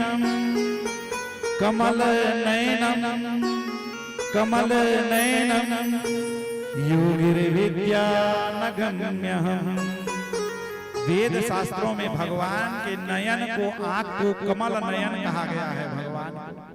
भगवान ने अपना एक आंख निकाले और उस आंख को शिवलिंग पर चढ़ा दिए, बोले ओम नमः शिवाय। भगवान को चूंकि कमल नयन कहा गया है, इसलिए भगवान अपने नयन को कमल जान करके आज शिवलिंग पर चढ़ा दिए। उसी समय भगवान शिव प्रकट हो गए। बोलिए भूत भावन शंकर भगवान की जय। आप सभी से मैं एक निवेदन करना चाहूं व्यासपीठ से, कथा के समय कोई माताएं, कोई भक्त, कोई बहन यहाँ पूजा करने के लिए मत आए। आपको पूजन करने के लिए हमारे महाराज जी यहाँ से बोलेंगे, स्वागत के समय आए, उसी समय पूजन में जो भी चढ़ाना है आपको चढ़ाएं। क्योंकि आपके आने से भक्तों का एवं वक्ता का भी मन में जो है वो हो जाता है। इसलिए आप सबसे निवेदन है, आपको जब समय दिया जाए तभी अब आप यहाँ व्यासपीठ के पास आएंगे। बोलो भक्तवत्सल भगवान की। आज शिव जी जब प्रकट हुए तो भगवान भोलेनाथ को देख करके भगवान ने प्रणाम किया। भगवान भूत भावन शंकर जी महाराज नारायण जी के चरणों पर गिर पड़े और कहने लगे, प्रभु मैं आपका दास, मुझ सेवक के लिए आपने अपने कमल को अर्पण कर दिया मुझ में। भगवान शिव ने भगवान नारायण को कई आशीर्वाद दिए। माँ लक्ष्मी ये सब घटना पीछे से देख रही थी। आज माँ लक्ष्मी को बड़ा दुख हुआ। माँ लक्ष्मी पश्चाताप करने लगी, भगवान नारायण के चरणों में गिर पड़ी और कहने लगी, प्रभु मैंने बड़ा अपराध किया है, आप मेरे अपराध को क्षमा करो। मैंने आपकी परीक्षा ली है। पानी को बंद करो, चलो पानी बंद करो, जिसको पीना होगा बाहर जाके पिएंगे। कल से मैं बोल दिया हूँ, जिनको भी पानी पीना है, चाय पीना है, बकायदा चुपचाप अपने स्थान से खड़े होकर के बाहर जाके पिएंगे। यहाँ जूठे मुंह चाय पियोगे, जूठे मुंह पानी पियोगे, भगवान का जूठे मुंह में कथा सुनोगे, फिर कीर्तन करोगे, दोष लगेगा। भांजा जी बाल्टी लेकर बाहर जाइए, जिसको पीना होगा बाहर जाकर के ले सकते हैं। कथा में व्यवधान करने का बहुत यहाँ पर। बोलो कृष्ण चंद्र भगवान की जय हो। कीर्तन के समय जाएंगे, कीर्तन के समय बैठिए। आज शंकर भगवान नारायण से कहने लगे, भगवान आपने ये क्या किया? मेरे लिए, मेरी प्रसन्नता के लिए आपने अपने एक नयन को मेरे को अर्पण कर दिए। बुद्ध भावन शंकर भगवान आज नाचने लगे और आशीर्वाद देने लगे, प्रभु आपका मैं दास हूँ, आप मेरे मालिक हैं। इधर भगवान नारायण कहने लगे, आपका दास मैं हूँ, आप मेरे स्वामी हैं।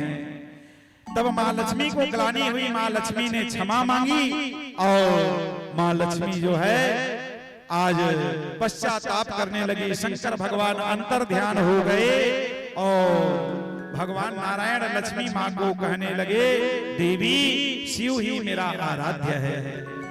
तब माँ लक्ष्मी विचार करने लगी कि अब मैं कौन सा ऐसा उपाय करूं कि मेरा यह क्या हुआ जो कर्म है, निंदित कर्म, जो पाप कर्म मैंने अपने स्वामी के ऊपर में किया, वह कैसे धुले, कैसे दूर हो। इसके लिए आज माँ लक्ष्मी ने भगवान नारायण से कहा, प्रभु जिस प्रकार आपने भगवान शिव का अभिषेक किया, जिस प्रकार भगवान भोलेनाथ का पूजन किया, जिस प्रकार से भगवान शिव को आपने रोज 1000 कमल दल चढ़ाए, उसी प्रकार मैं भी भगवान शिव का पूजन करना चाहती हूँ।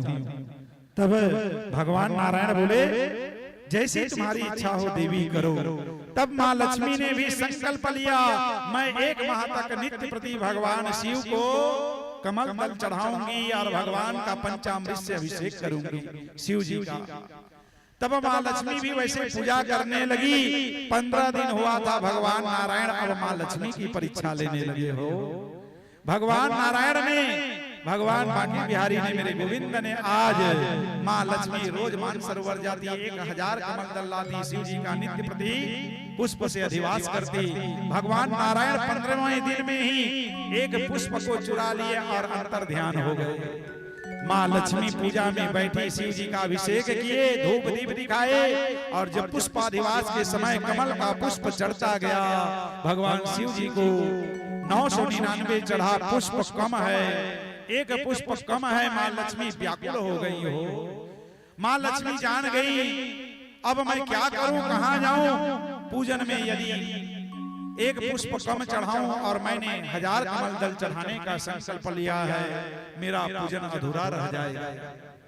और यदि इस समय मैं पूजन से उठ करके मानसरोवर कमल लेने के लिए जाऊं तो भी मुझे दोष लगेगा।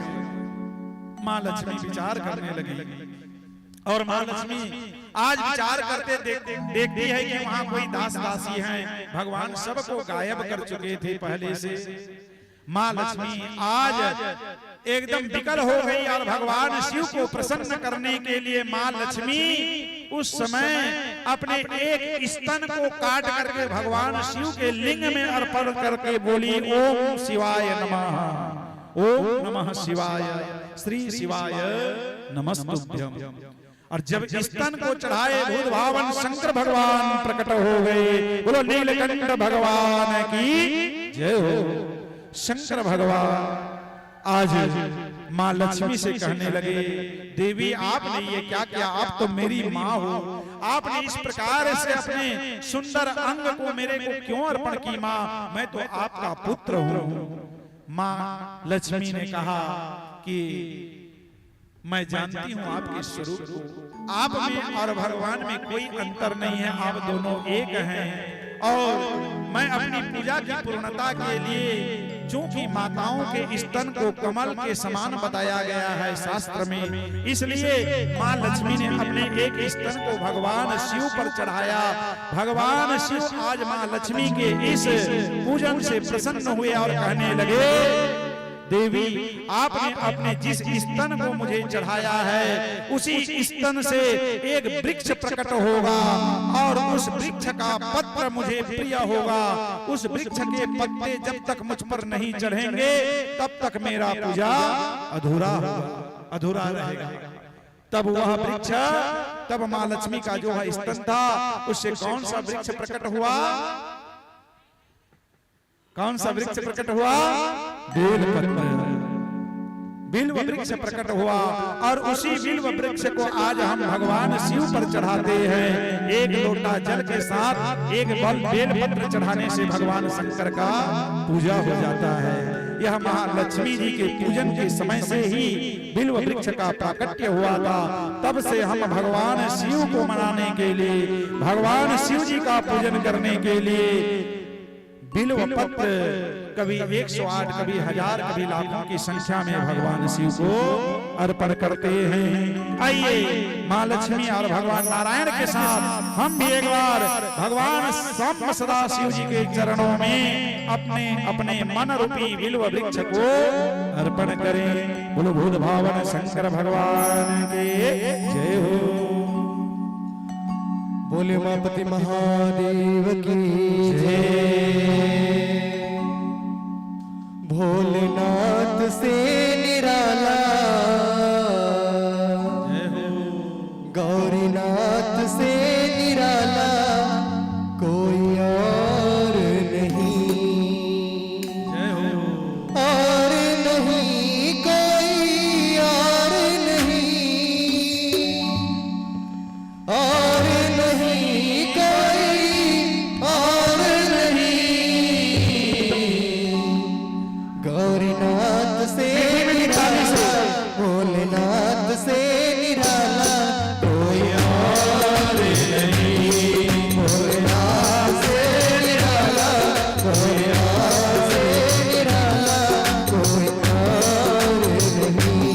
भोलेनाथ से निराला कोई और नहीं। भोलेनाथ से निराला, भोलेनाथ से निराला कोई और नहीं।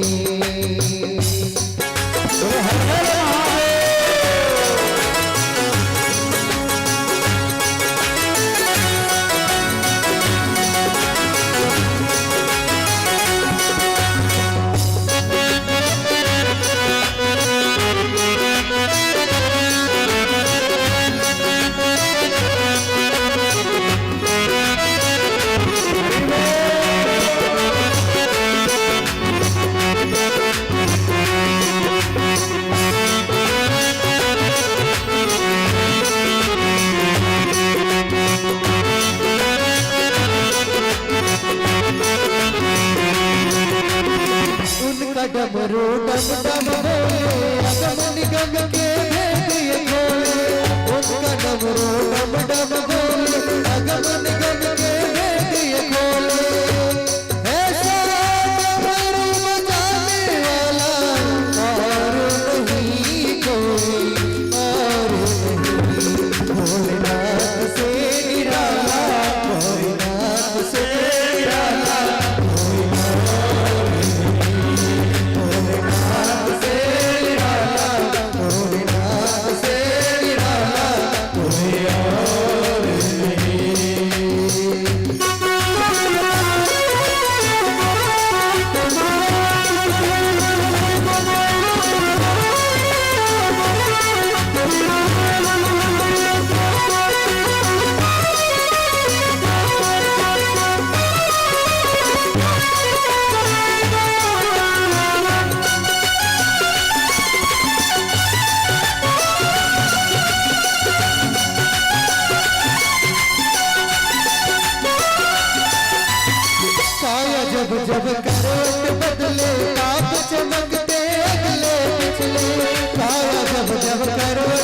बदले पाप चमकते अगले पिछले काया जब जब करवट बदले पाप चमकते अगले पिछले ऐसा बिगड़ी बनाने वाला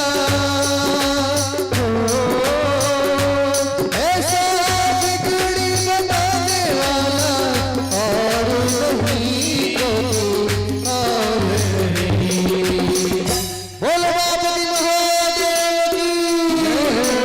कौन कौन भगवान शिव के भक्त हैं एक बार हाथ खड़े करेंगे जी।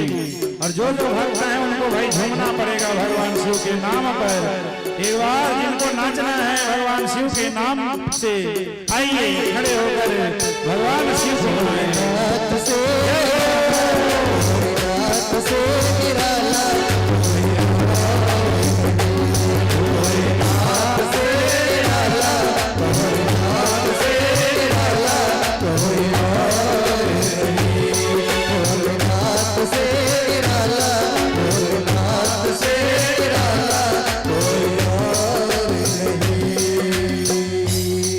और कहते हैं अरे अंग विभूति लगा हो चकाचक गले नाग लहराए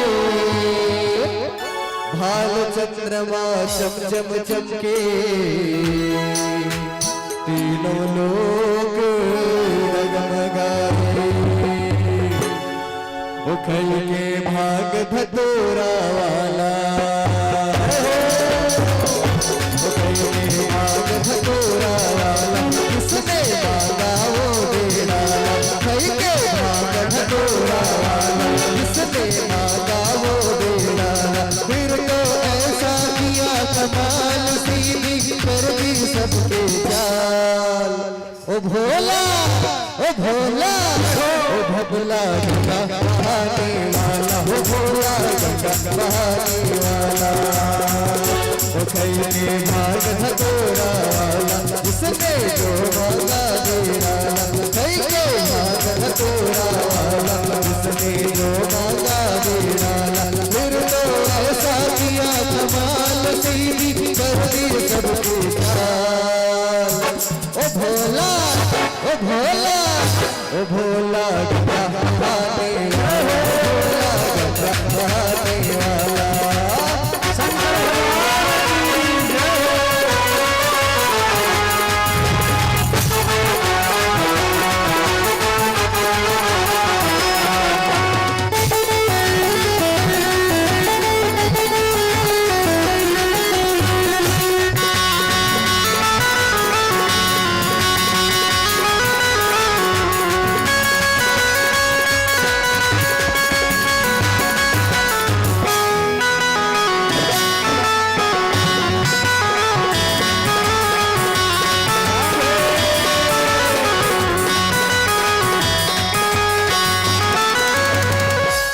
भोले भंडारी कर दुनिया उतर गई जय जय जय गुरु ने की गुरु पूजा जहानी जय जय जय ओ शंकर भोला भाला ओ भोले भोले वाला हा हा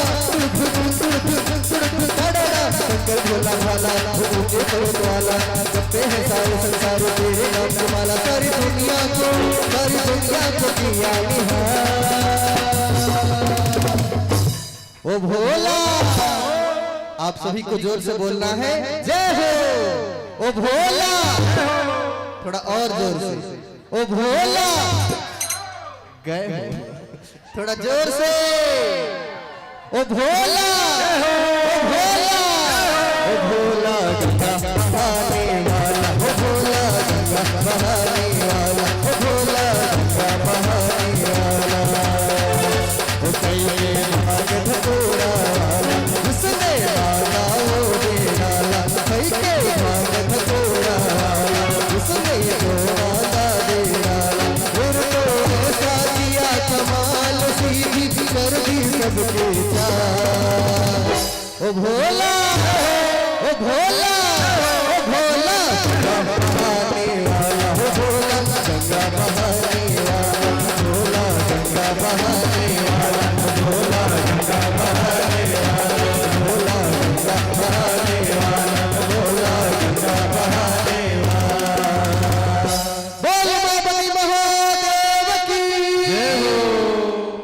लक्ष्मी नारायण भगवान की जय। भागवत के इस परम मंगलमय कथा में उपस्थित सभी श्रद्धालु भक्तों को मेरा सादर अभिनंदन है तथा साधु वंदन है। प्यारे भक्तों, आज के ही इस क्रम में आप सभी को पता है कि आज भगवान श्री कृष्ण जन्म का तथा भगवान श्री कृष्णचंद्र जी के साथ मटकी फोड़ का कार्यक्रम तथा गोवर्धन पूजन का कार्यक्रम रखा गया है। इसी बीच में कुछ श्रद्धालु यहाँ उपस्थित हुए हैं जो कि व्यास नारायण से आशीर्वाद लेने के इच्छुक हैं। उनका नाम मैं लेते जा रहा हूँ। वह क्रमशः क्रमबद्ध होकर के शीघ्रातिशीघ्र व्यास मंच में उपस्थित होंगे, भगवान श्री कृष्णचंद्र जी की आशीर्वाद लेंगे तथा व्यास नारायण से अपना आशीर्वाद प्राप्त करेंगे। श्री रानो विनोद नंदे जमारी से यहाँ स्टेज पे आएंगे और व्यास नारायण का आशीर्वाद प्राप्त करेंगे तथा आज का जो 56 भोग का कार्यक्रम है उसके लिए एक बहुत ही अच्छे श्रद्धालु भक्त ने 56 भोग के लिए व्यवस्था की गई है। उनका श्री नाम श्री गोलू पटेल सपत्नी सब्या पटेल के द्वारा आज गोवर्धन भगवान को 56 भोग अर्पण किया गया है। उनके लिए भी एक बार जोरदार तालियां हो जाएं।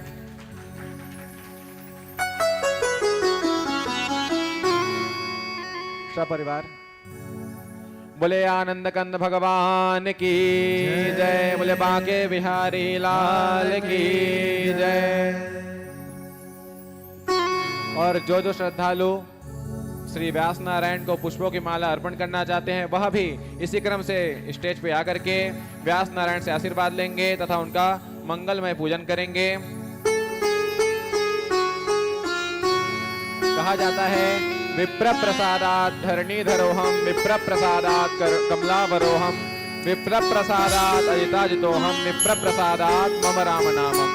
भगवान श्री रामचंद्र जी कहते हैं कि विप्रों के आशीर्वाद से ही मैं कमलापति हूँ तथा विप्रों के आशीर्वाद से ही मैं आज राजा हूँ। इसी समय में व्यास मंच में तथा इस भागवत पंडाल में उपस्थित श्री राजू शर्मा सपोज से टिकेश्वर पंडा जी आमा कोनी से यहाँ आए हुए हैं। उन विप्रों का भी मैं सादर अभिवंदन करता हूँ तथा उनको भी व्यास मंच में आने की आग्रह करता हूँ। वह भी व्यास मंच में आकर के श्री व्यास नारायण से आशीर्वाद लेंगे।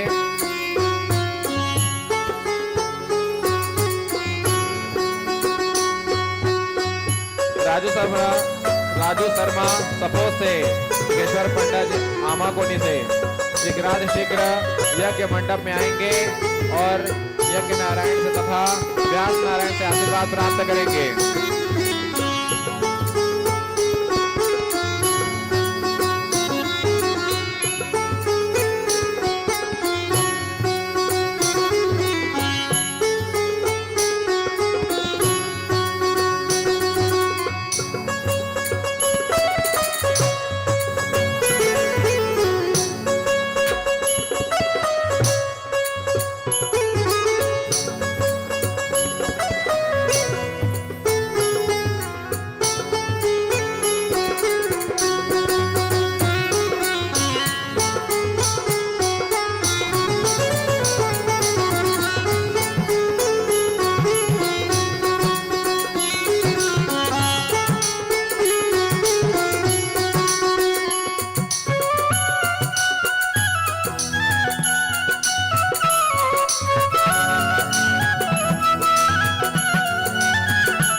वह भी व्यास मंच में आकर के श्री व्यास नारायण से आशीर्वाद प्राप्त करेंगे।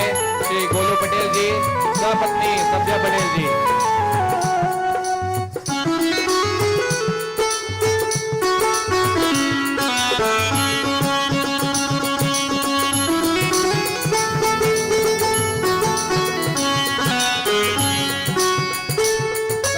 जो भक्त कथा के समय में श्री व्यास नारायण का पूजन नहीं कर पाए हो वह इस समय क्रमबद्ध आकर के व्यास नारायण का आशीर्वाद ले लेंगे तथा पूजन कर लेंगे।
बोली वृंदावन बिहारी लाल की जय। कृष्ण चंद्र भगवान की जय।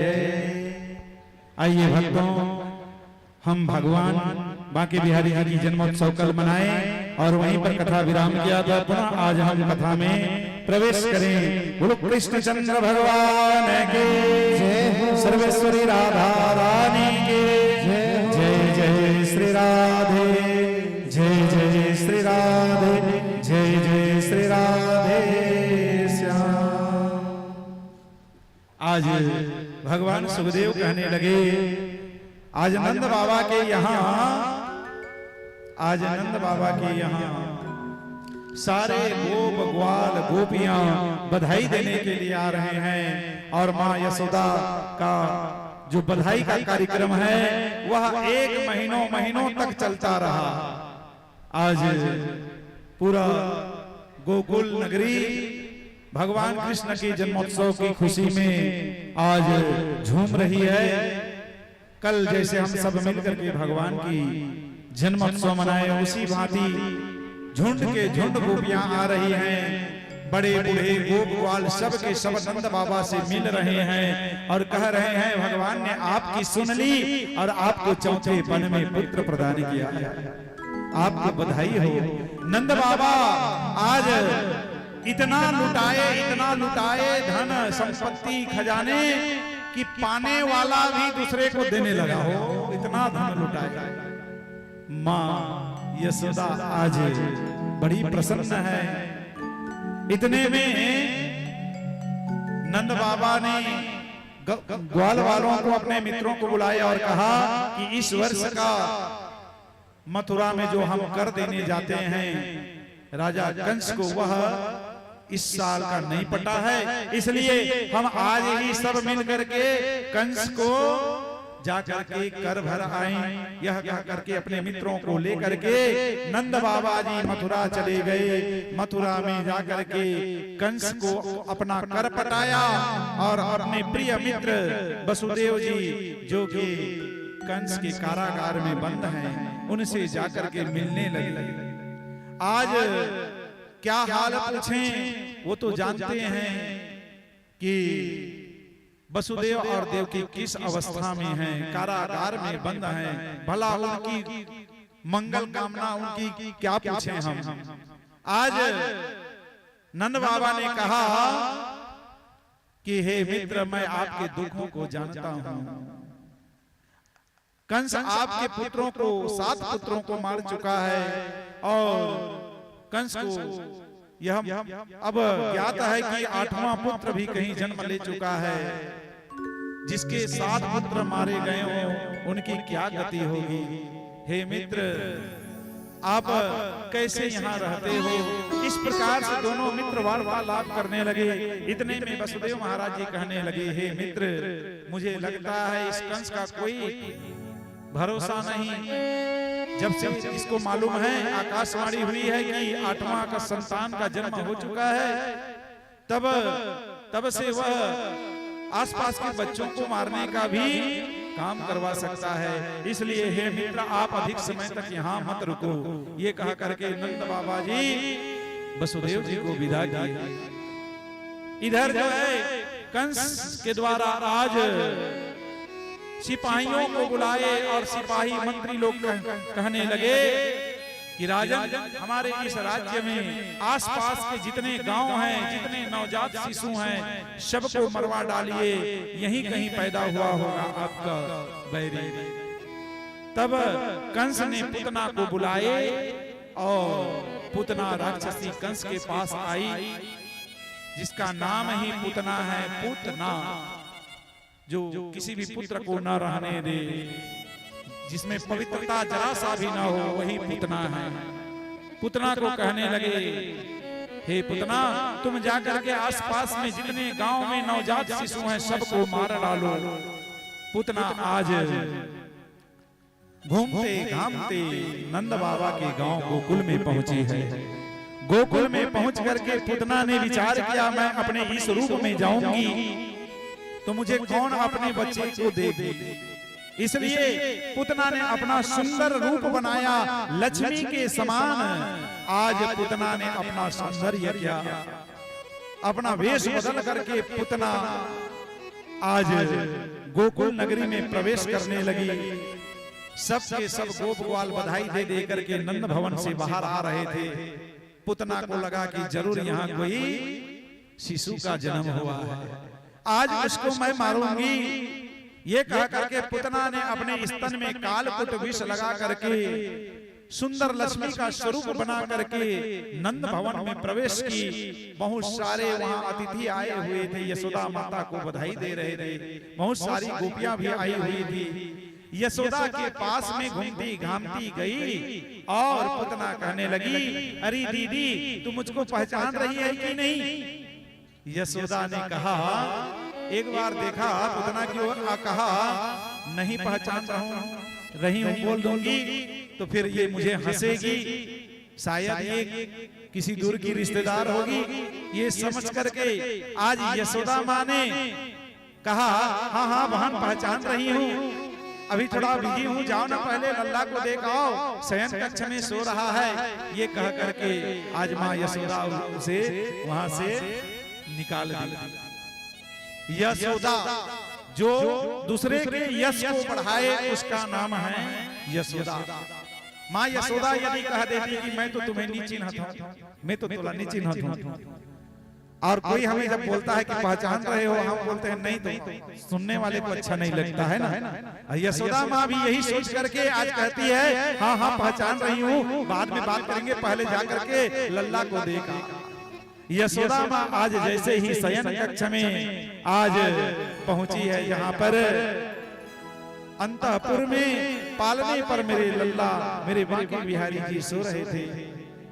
दूर से भगवान ने देखा कि कोई देवी आ रही है, जान गए प्रभु तो अंतर्यामी है कि मुझे मारने के लिए पुतना आ रही है। भगवान ने अपने नेत्र बंद कर दिए। भगवान सोचने लगे, राम रूप में जब मैं अवतार लिया तो भी पहला पाला स्त्री से ही पड़ा, ताड़का का संहार करना पड़ा, और अब की बार ये पुतना मां बन करके आई है। भगवान नेत्र बंद कर लिए, और भगवान के नेत्र बंद करने का भाव कई ऋषियों ने कई प्रकार की बताई है। मानो भगवान कृष्ण आज भोलेनाथ जी का चिंतन कर रहे हैं कि हे भोलेनाथ, मैं तो माखन मिश्री खाने के लिए गोकुल आया हूँ, और ये मौसी शुरू से ही जहर लगा करके मुझे जहर पिलाने आई है। जहर पान करने का कार्य तो आपका है, समुद्र मंथन के समय आपने जहर का पान किया था, इसलिए हे भोलेनाथ आप आइए और इसकी जहर को पान कर दीजिए। इस प्रकार से मानो नन्हे से भगवान ने शंकर भगवान को याद किया। तब एक ऋषि कहते नहीं नहीं नहीं, भगवान सोचने लगे ये मां बन करके आई है, भले ही राक्षसी है, इसका भोजन भी तामसी है, इसके कार्य भी बच्चों का मारने का काम है, और यह राक्षसी भी है, कोई भी शुभ कर्म नहीं है, लेकिन मां बन करके आई है, स्तन पान कराएगी, तो मैं इसे कौन सा गति दूं? माँ का जो गति है, यशोदा मैया को जो गति मिलेगी उस गति को दूं या कौन सी गति दूं, विचार करने के लिए भगवान ने आंख बंद कर लिए। फिर एक ऋषि कहते हैं नहीं नहीं नहीं, ऐसी बात नहीं है। भगवान ये सोचने लगे कि ये जो देवी जब आएगी और इसके आंख से मेरा आंख मिल जाएगा तो यदि प्रेम हो जाएगा तो फिर इसका उद्धार नहीं हो पाएगा, इसलिए इसको कौन सी गति दूं। ये विचार करके भगवान आंख बंद कर ली। इतने में एक ऋषि ने कहा नहीं, साधारण बालकों का स्वभाव होता है कि माँ जब आती है दूध पान कराती है तो आंख बंद कर लेते हैं, इसीलिए भगवान ने आंख बंद कर ली। इस प्रकार से अनेक ऋषियों ने अनेक भाव दिए। तब भगवान के पालने के पास पुतना पहुंची हो और पुतना ने भगवान बाल गोपाल को नन्हे से कृष्ण को उठाए, नन्हे से बालक को उठाए और अपना स्तन खोल करके दूध पान कराने लगे। भगवान श्री कृष्ण दूध पान करते करते आज भगवान श्री कृष्ण जहर का भी पान किया, दूध का भी पान किया और प्राणों का भी पान करने लगे। तब पुतना चित्कार करने लगी, रोने लगी और कहने लगी छोड़ मुझे, छोड़ मुझे, छोड़ मुझे। भगवान कहने लगे मौसी, मैं जिसको एक बार पकड़ लेता हूँ उसको कभी छोड़ता नहीं।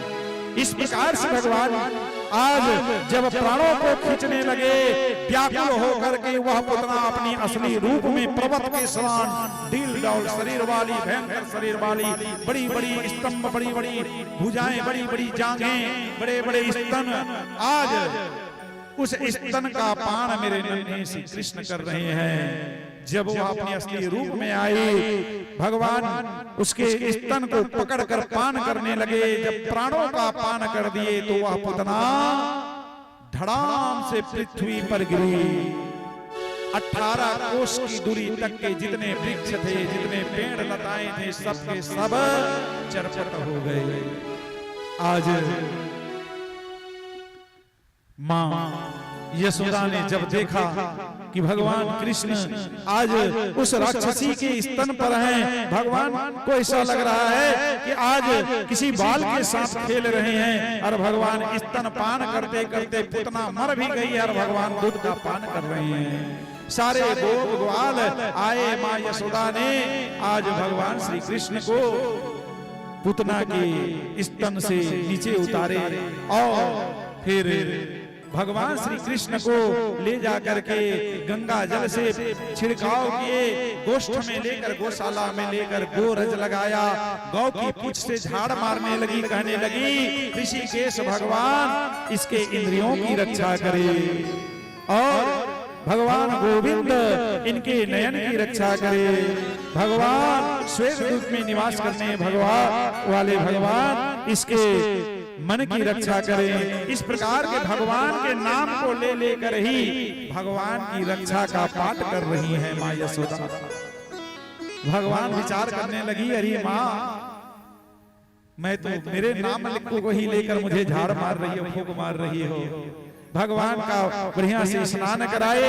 फिर इतने में नंद बाबा जो कर देने गए थे वापस आए, सबने बताया कि पुतना आई थी और इस प्रकार से लाला को दूध पिलाने के उद्देश्य से, मारने के उद्देश्य से यहाँ आई थी और इस प्रकार से यह मरी।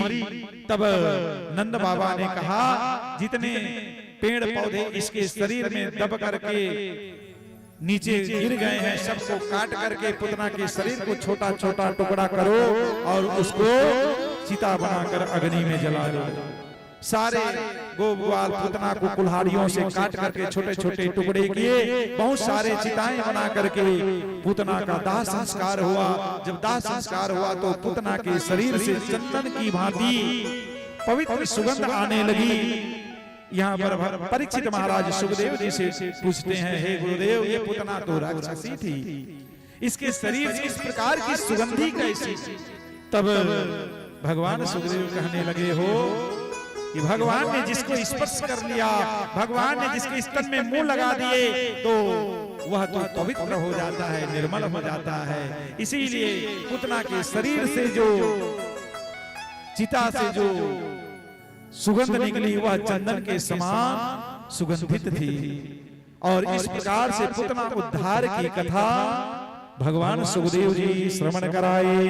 एक दिन मां यशोदा ने देखा पालने में मेरे लल्ला सो रहे हैं और भगवान अब की बार थोड़ा सा करवट बदल लिए। जरा सा नजर पड़ा मां यशोदा का कि मेरा लल्ला आज करवट बदला है।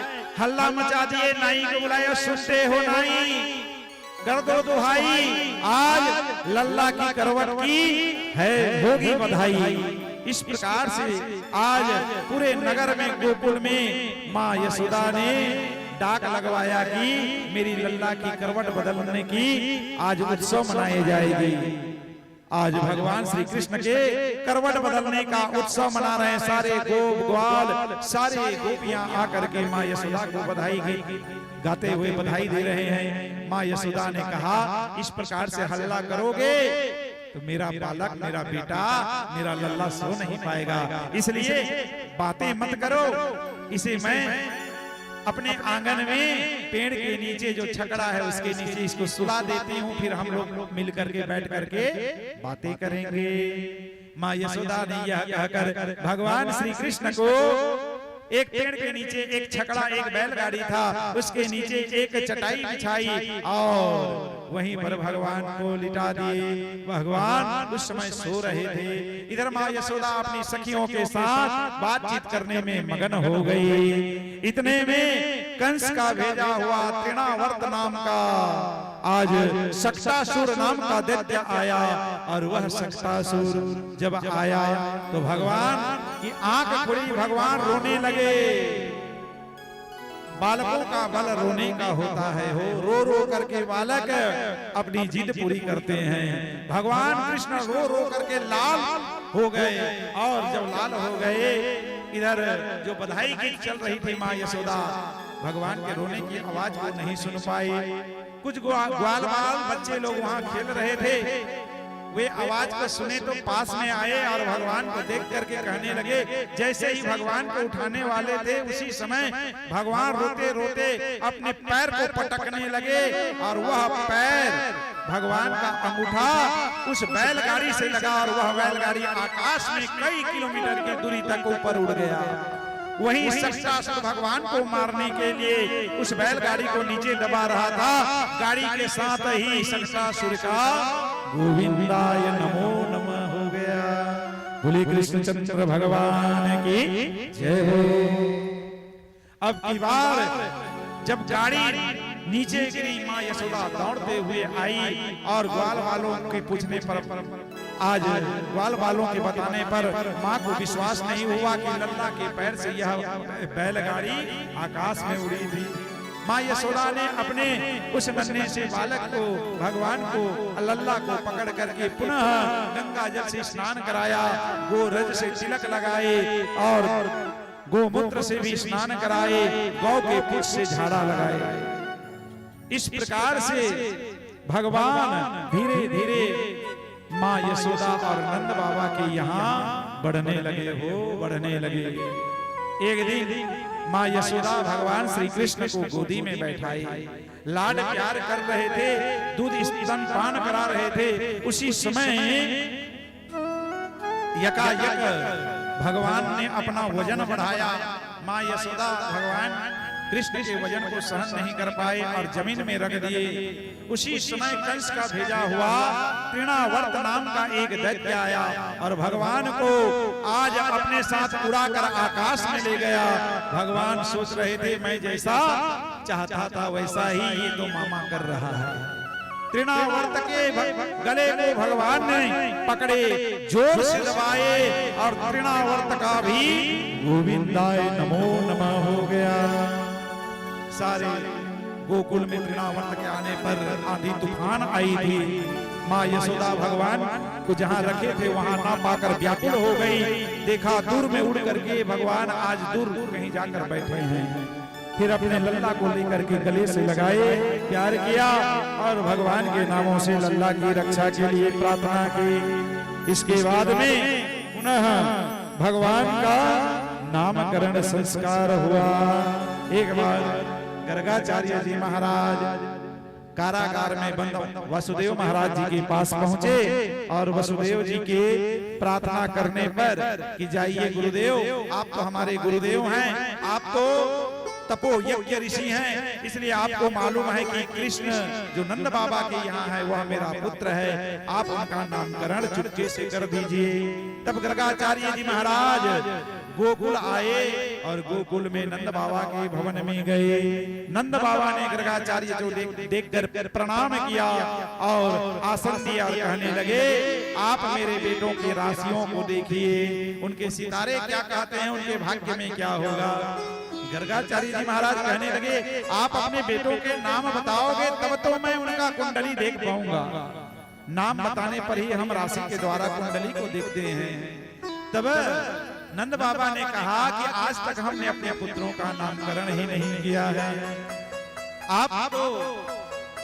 आप जैसे ब्रह्मचारी ऋषि के रहते हम किसके पास जाएं, इसलिए आप चुपके से हमारे बच्चों का नामकरण कर दीजिए। गर्गाचार्य ने कहा, देखो यदि कंस को पता चल गया तो फिर वो देवकी का पुत्र वसुदेव का पुत्र जान करके तुम्हारे पुत्र को मार डालेगा, इसलिए मैं तुम्हारे पुत्रों का नामकरण तो करूंगा लेकिन तुम्हारे घर में तुम्हारे महल में करूंगा।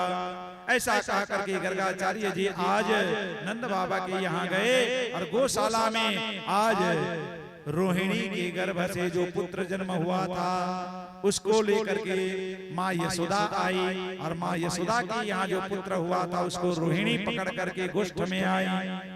और जब गर्गाचार्य जी ने यशोदा के आज गोदी में बलराम स्वामी को देखा तो विचार करके कहने लगे, यह तो बल का स्वामी होगा और यह अथाह बल होने के कारण इसका नाम बलराम होगा। सबको आनंद प्रदान करने वाले, सबको आनंद देने वाला होगा। राम मतलब आनंद, इसलिए बलराम होगा इसका नाम। और यह सब कुटुंबियों को, अपने रिश्तेदारों को जोड़कर रखने वाला होगा, इसलिए एक नाम इसका संकर्षण होगा। इसके बाद भगवान ने जब रोहिणी के जो गोदी में बच्चा था, जो बालक था, उसको देख करके गर्गाचार्य जी की तो समाधि लग गई और विचार करने लगे कि ये तो स्वयं परमात्मा है, भला मैं इनका क्या नामकरण करूं। समाधि लग गई। माँ यशोदा ने कहा, 2 घंटे हो गए बाबा कुछ बोलते नहीं हैं, आंख बंद करके हैं कि चले गए। ये करके आज गर्गाचार्य जी को छूने लगे पैरों को। गर्गाचार्य जी की समाधि खुली और माँ यशोदा से कहने लगे, यह तो जो तुम्हारे हाथ में ये रोहिणी की गोदी में जो तुम्हारा बेटा है ना, यह अनंत जन्मों में जन्म ले चुका है, यह इसके अनंत नाम हो चुके हैं, युगों युगों पर यह अवतार लेता है, कभी श्वेत वर्ण में, कभी पीत वर्ण में, कभी रक्त वर्ण में, और अब की बार यह श्याम वर्ण में अवतरित हुआ है। इसके अनंत नाम है वेदों में, और फिर भी यह सबको सम्मोहित करने वाला होगा, सबका प्रिय होगा, इसलिए इसका नाम श्री कृष्ण होगा। बोलिए श्री कृष्ण चंद्र भगवान की जय। भगवान श्री कृष्ण जी का नाम संस्कार वह है। इसके बाद गर्गाचार्य जी चले गए। भगवान घुटनों के बल चलने लगे। बलराम स्वामी भगवान श्री कृष्ण अपने माता पिता को अनेक बाल लीलाओं के द्वारा आनंद प्रदान करने लगे। कभी कुएं के पास चले जाते, कभी जलती हुई चूल्हे के पास पहुंच जाते, कभी गौओं के पास पहुंच जाते, बछड़ों के पास पहुंच जाते, और घुटनों के बल चलते हुए तुतली तुतली भाषा में कुछ कुछ कहने लगते। आज माँ यशोदा अपने पुत्रों की बात सुनकर बड़ी प्रसन्न है। ऐसे इनका दिन चला जा रहा था। अब भगवान धीरे धीरे बड़े होने लगे, और भगवान जब 1 वर्ष के हो गए, तुतली भाषा में कुछ कुछ बोलने लगे। भगवान ने आज लीला किया और गोपियां रोज भगवान के दर्शन करने आते, भगवान को देखने आते। आज सारी गोपियां भगवान के गुणों को गाने लगे, भगवान के स्वरूप को देख करके प्रसन्नचित्त हो करके भगवान से बार बार एक ही बात को बोलने के लिए कहते। और तुतली भाषा में भगवान जब उसको बोलते, कुछ बोलते तो ठहाके मारकर हंसने लगते। ऐसा करते करते भगवान ने आज जिद करना प्रारंभ किया, खिलौने लेने के लिए, दही खाने के लिए, गौओं के साथ घूमने के लिए जिद करने लगे भगवान। आज भगवान ने रात्रि के समय जब माँ यशोदा अपनी सहेलियों के साथ बैठी थी, भगवान भी बैठे थे, शरद ऋतु था, सुंदर चांदनी चंद्रमा की शीतलता आंगन में बिखर रही थी। यकायक भगवान ने चंद्रमा को देख लिया। चंद्रमा को देख करके भगवान ने कहा, मैया मोहे जो है वो चाहिए। वो रोने लगे, पैर पटक पटक कर। सारे गोपी जितने गोपियां थी सब के सब समझ नहीं पाए कि ये बालक, ये कृष्ण क्या कह रहा है। पटक पटक कर पैर पर रोने लगे, मुझे चाहिए, मुझे वो चाहिए, मुझे वो चाहिए। क्या चाहिए बोलने से भगवान वो चाहिए, वो चाहिए बोलते ऊपर की ओर देख करके गोपियां कुछ समझ नहीं पाई। अंत में भगवान श्री कृष्ण चंदा की ओर उंगली करके बोले, मुझे वो खिलौना चाहिए।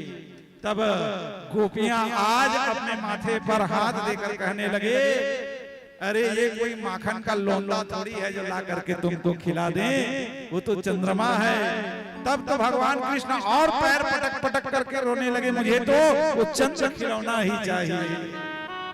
आज रोने लगे भगवान। तब माँ यशोदा ने कहा, देखो बेटा, रहने को वह दही है, लेकिन उस दही में जहर लगा है, इसलिए उस दही को कोई नहीं खाता, उसको ऊपर टांग दिए हैं। बोले, तुम झूठ बोलती हो, भला दही में कैसे जहर आएगा? नहीं बेटा, मैं झूठ नहीं बोलता, सुनो मैं तुम्हें एक कथा कहता हूँ, ध्यान से सुनो। तब माँ यशोदा कहने लगी, एक क्षीर समुद्र है बेटा, दूध का एक समुद्र है। जैसे ही माँ यशोदा कहने लगी, झूठी हो तुम, दूध का भला कहीं समुद्र होता है? भगवान कृष्ण जब इस प्रकार से कहने लगे, माँ यशोदा ने कहा, बेटा मेरी बात तो सुनो, दूध का एक समुद्र है। भगवान कृष्ण कहने लगे, कई करोड़ गायों ने दूध दिया होगा माँ, तब तो दूध का समुद्र बना होगा।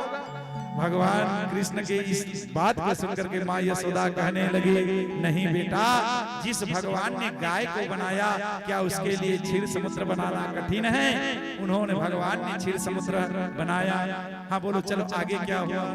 तो उस क्षीर समुद्र में एक बार देवता और दानव मंथन करने लगे। बोले, क्यों मंथन किए? बोले, अमृत प्राप्ति के लिए। बोलो ठीक है, आगे बोलो।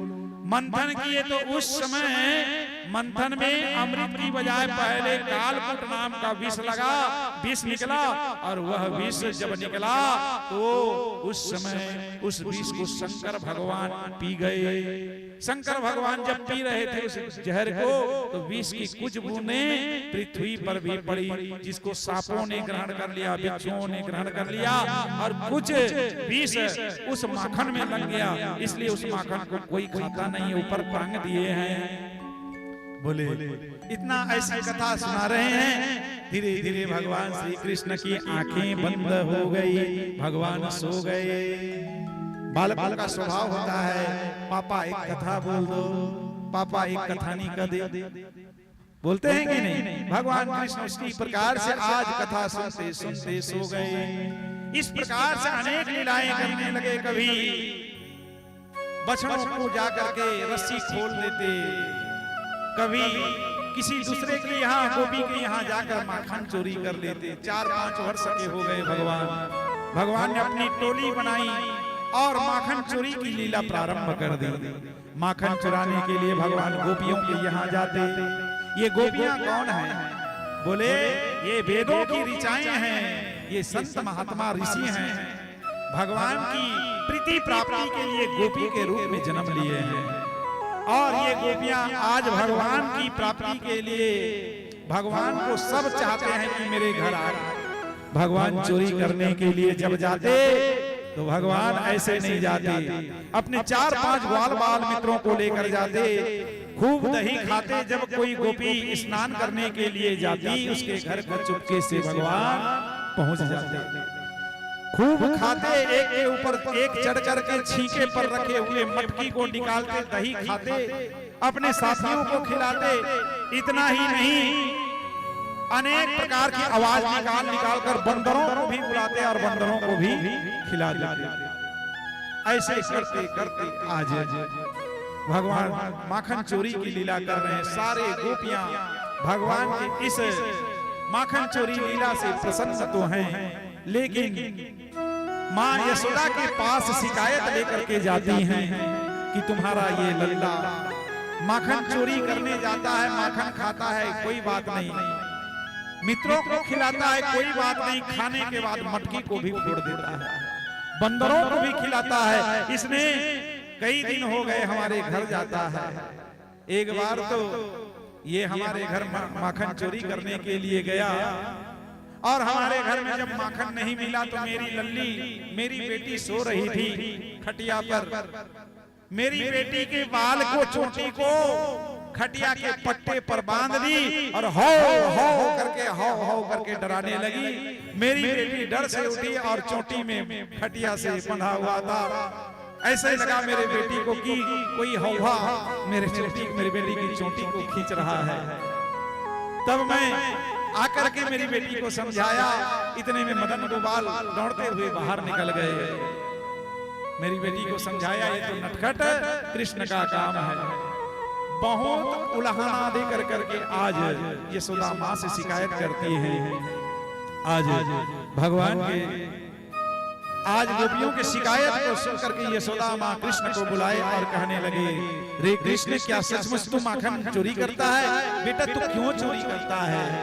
हमारे घर में 9 लाख गाय हैं, हमारे घर में इतना दूध, दही, माखन, मिश्री सब होता है, तुम दूसरे के यहाँ चोरी करने क्यों जाते हो बेटा?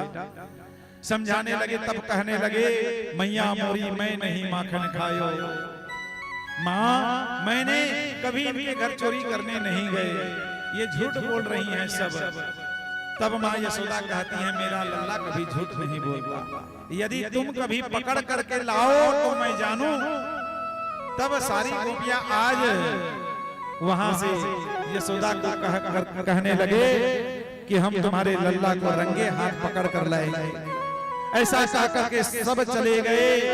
ललिता नाम की एक गोपी है, आज भगवान कृष्ण को पकड़ने के लिए युक्ति बनाई और जहां मटकी टांगती थी छींक पर, वहां घंटी रख दी, घंटी को भी बांध दी। बोले कृष्ण जब छींका पर जो मटकी है उसको जब तक पकड़ने का प्रयास करेगा तो घंटी बजेगी और फिर हम कृष्ण को पकड़ लेंगे। इस प्रकार से व्यवस्था करके जब स्नान के लिए चली तो भगवान चोरी के लिए ललिता गोपी के यहाँ पहुंचे। भगवान ने देखा मटकी के पास में घंटी है। भगवान घंटा से बोले, रे घंटी ध्यान से सुन, हम लोग माखन खाएंगे, माखन चोरी करेंगे, तू बजना मत।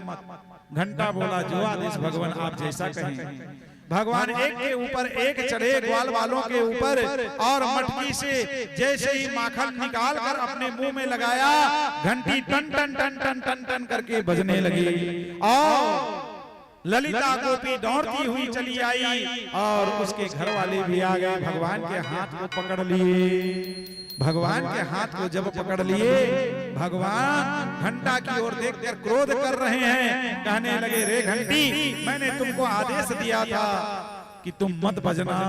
घंटा कहने लगा, भगवान आप भोग लगाएं और मैं ना बजूं, ये कहाँ हो सकता है? प्रभु आपने ही मुझे आदेश दिया है कि जब भी मैं भोजन करूं तब बजना, इसीलिए मैंने घंटी की आवाज कर दी। तब ललिता गोपी कहती है, चल रे लल्ला, आज तुझे तेरे माँ से मिलाऊंगी। तेरी माँ कहती है ना कि तू बड़ा शरीफ है, कभी माखन चोरी नहीं करता ना, आज तुम्हें तुम्हारे माँ के पास लेकर के लाठी से मार खिलवाएंगे। आज कृष्ण के हाथ को पकड़ करके ललिता गोपी आज गोकुल नगरी में जाने लगी। गोकुल नगरी के गलियों में जब माँ यशोदा ललिता जाने लगी, भगवान कृष्ण कहने लगे, री री री गोपी सुनती हो मेरा हाथ में दर्द हो रहा है, कितना समय से पकड़ी है, जरा एक बार मेरे दाहिने हाथ को छोड़कर कम से कम बाएं हाथ को तो पकड़ ले। ये कह करके भगवान आज गोपी ललिता के हाथ में उसी के बेटे के हाथ को पकड़ा देते हैं। इधर ललिता गोपी घूंघट लगा करके जा रही है, क्योंकि बड़े बूढ़े गोप वहां बैठे हैं गलियों पर। जैसे ही ललिता गोपी नंद भवन में पहुंची, जोर जोर से चिल्लाने लगी, री दीदी सुनती हो, तुम कहती हो ना कृष्ण बड़ा शरीफ है, देखो आज हम पकड़ करके लाए हैं तुम्हारे बेटे को, आज पकड़ करके आए हैं इसे, जो है कहती हो ना तुम रंगे हाथ पकड़ कर लेकर आओ। यशोदा माँ बाहर निकलती है, देखती है ललिता के हाथ में तो उसी के बेटे का हाथ है। यशोदा माँ ठहाका मारकर हंसने लगती है और कहने लगती है, जरा घूंघट उठा और देख दो किसको पकड़ कर लेकर आई है। और ललिता ने जैसे घूंघट उठाया, देखा तो उसी के पुत्र का हाथ था। इतने में हमारे नन्हे गोपाल अपने राजमहल से माँ कौन आई है कहते हुए बाहर निकले। इस प्रकार से भगवान अनेक माखन चोरी की लीला करने लगे और गोपियों के चित्त को हरण करने लगे। बोलो कृष्णचंद्र भगवान की जय। आज पवित्र भक्ति भूमि सराईपाली में भगवान माखन चोरी करने आए हैं। आइए हम सब मिलकर भगवान का स्वागत करें, अभिनंदन करें। भजन के साथ सभी ताली बजाएं, कोई खड़े नहीं होंगे, सभी ताली बजाकर भगवान का स्वागत करेंगे। पवित्र सराईपाली गोकुल नगरी में भगवान आज माखन चोरी करेंगे, सबको माखन मिलेगा, प्रसाद मिलेगा। आइए, बड़ा सुंदर भाव है, भजन है, भगवान का स्वागत करते हुए माखन चोरी की लीला करेंगे। बोलो कृष्णचंद्र भगवान की जय। बोले कृष्ण कन्हैया लाल की जय हो। तेरी माधुरी मूरत ने प्यारे, ये तन मन मेरा छीना है, ये मन तुझ में ही लगा रहे, तू जीना सच्चा जीना है। हो गिरधारी हो बनवारी, हो गिरधारी हो बनवारी, हो कभी मेरे गले आया करो, हो कभी मेरे गले आया करो। हो अपने हाथों से दही और माखन, अपने हाथों से दही और माखन प्यार से खाया करो। और कौन कौन चाहते हैं कि भगवान जी आप सभी के घर में जाएं, आप सभी के गले में जाएं? कौन कौन बुलाना चाहते हैं भगवान को? हाथ खड़े करेंगे, एक बार हाथ खड़े करेंगे जिनको भगवान को बुलाना है। हाँ, और मीठी मीठी तालों के साथ। ओ कभी मेरे गले आया करो, कभी मेरे गले आया करो, ओ कभी मेरे गले आया करो, कभी मेरे गले आया करो। गिरधारी गिरधारी बनवारी, कभी मेरे गले आया करो, कभी मेरे गले आया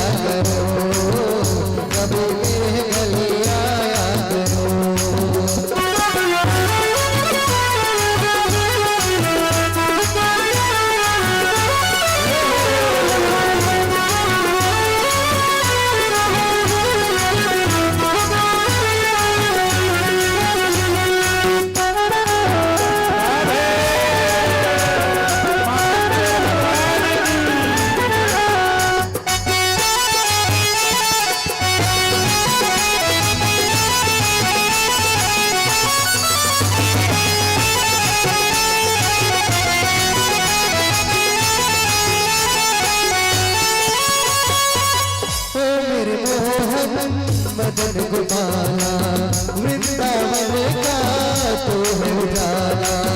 तो मेरे मोहन मदन गोपाला, वृंदावन का तो है उजाला।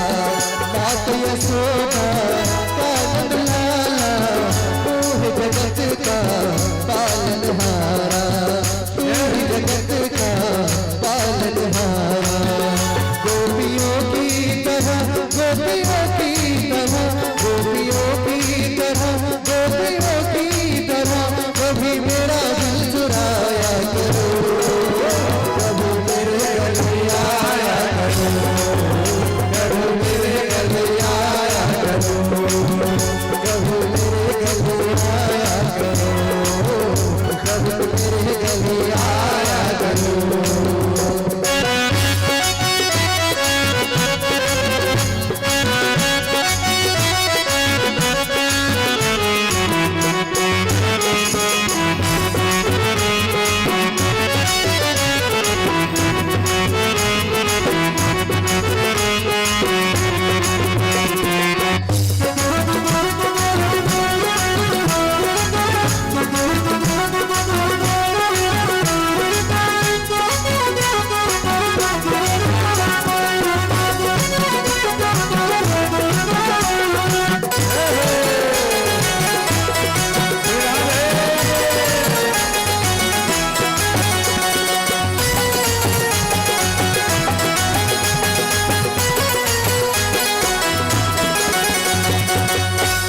राह तके नैन हमारे, जीवन की नैया लगा दे किनारे।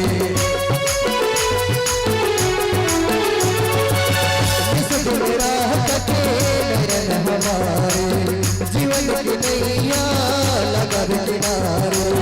जीना है मुझको तेरे सहारे, तुझ बिन दिल मेरा लगे न हारे, तुझ बिन दिल मेरा लगे नहारे। गोपियों की तरह, गोपियों की तरह, गोपियों की तरह, गोपियों की तरह कभी मेरा दिल चुराया करो। बोलो राधे राधे। और इस सुंदर झांकी के लिए जोरदार ताली बजा करके स्वागत वंदन अभिनंदन। बोले कृष्ण कन्हैया लाल की। वो कभी मेरे गले आया करो, कभी मेरे गले आया करो, कभी मेरे गले आया करो, कभी मेरे गले आया करो।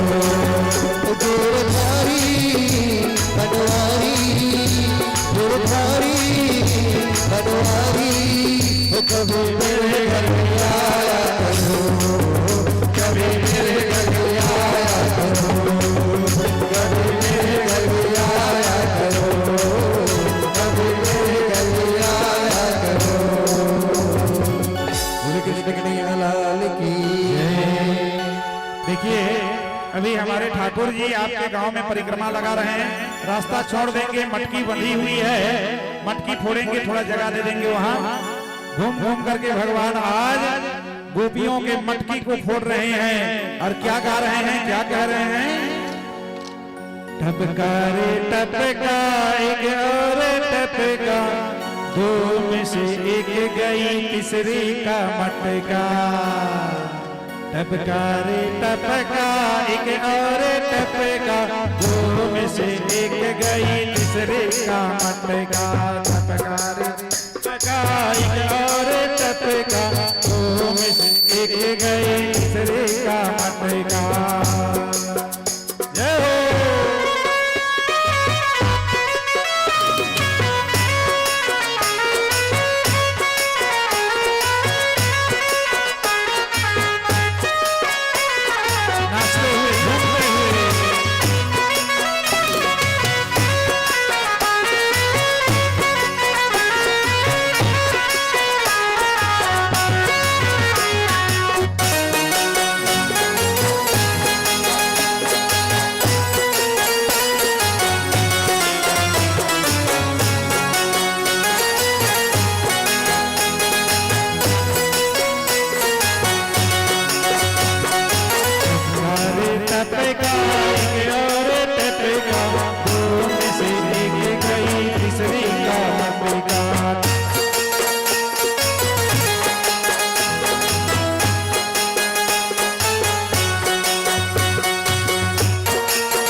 टपका एक और टपका, दो में से एक गई तीसरे का मटका। टपका रे टपका एक और टपका, दो में से एक गई तीसरे का मटका। जय हो बोल कृष्ण कन्हैया लाल की। नटखट नटखट नंद किशोर, जय हो नटखट नटखट नंद किशोर। माखन खा गयो माखन चोर, माखन खा गयो माखन चोर।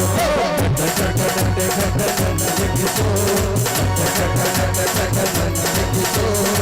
माखन खा गयो माखन चोर, माखन खा गयो माखन चोर। बड़ा बड़ा गाना भागा जाए, कभी होठ में कभी करम में हाथ नहीं हवाए। बड़ा गाना भागा जाए, कभी होठ में कभी बलम में हाथ नहीं आए।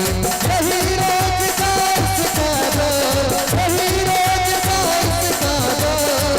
माखन खा गयो माखन चोर।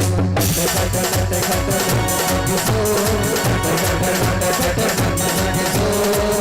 माखन खा गयो माखन चोर, नटखट खा गयो माखन चोर। नटखट नटखट नंद किशोर, नटखट नटखट नंद किशोर।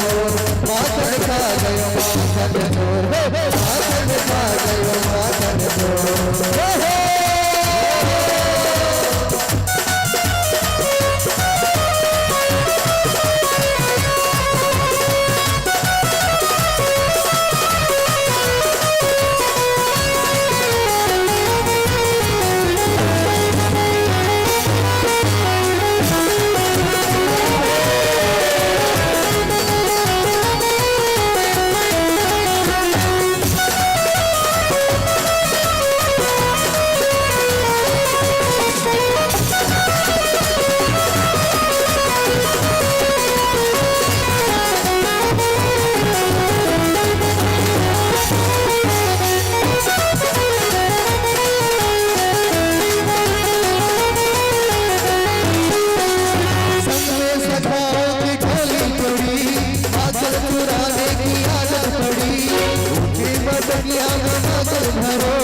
हाथ नहीं आए झपट के खाए, घटक घटक माखन घटका। हाथ नहीं आए झपट के खाए, घटक घटक माखन घटका। यही रोज का इसका दौर, यही रोज का इसका दौर।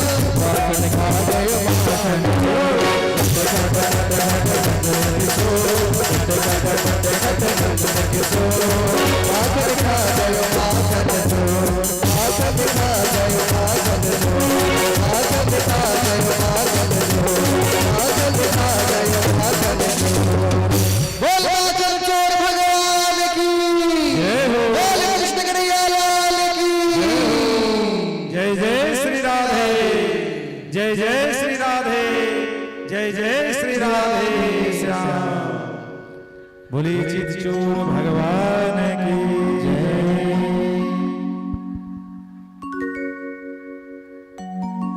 हाँ, बातें ना करें, शांत हो जाएं, क्योंकि समय की अधिकता को हम जान रहे हैं, इसलिए आप सबका अब ज्यादा समय नहीं लिया जाएगा।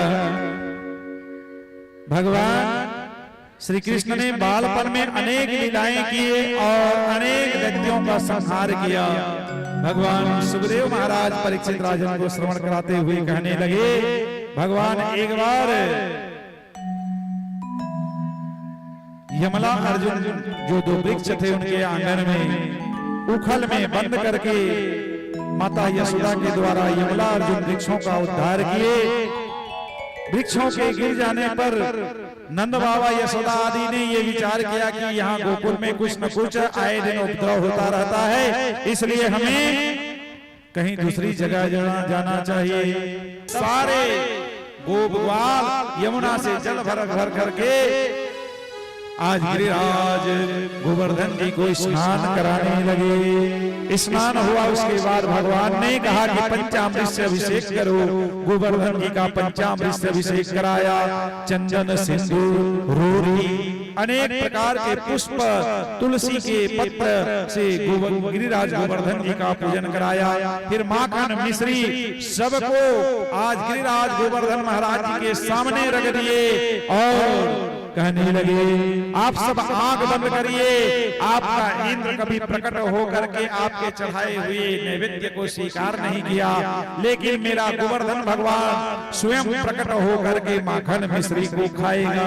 सब ग्वाल वाल जब आंख बंद किए, भगवान ने अपने ही स्वरूप से गोवर्धन में जाकर के पुनः गिरिराज गोवर्धन के रूप में अपना रूप बना लिया। बोले गिरिराज गोवर्धन भगवान की जय हो। और भगवान कहने लगे, जो कुछ मेरे लिए लाए हो मेरे चरणों पर अर्पण कर दो।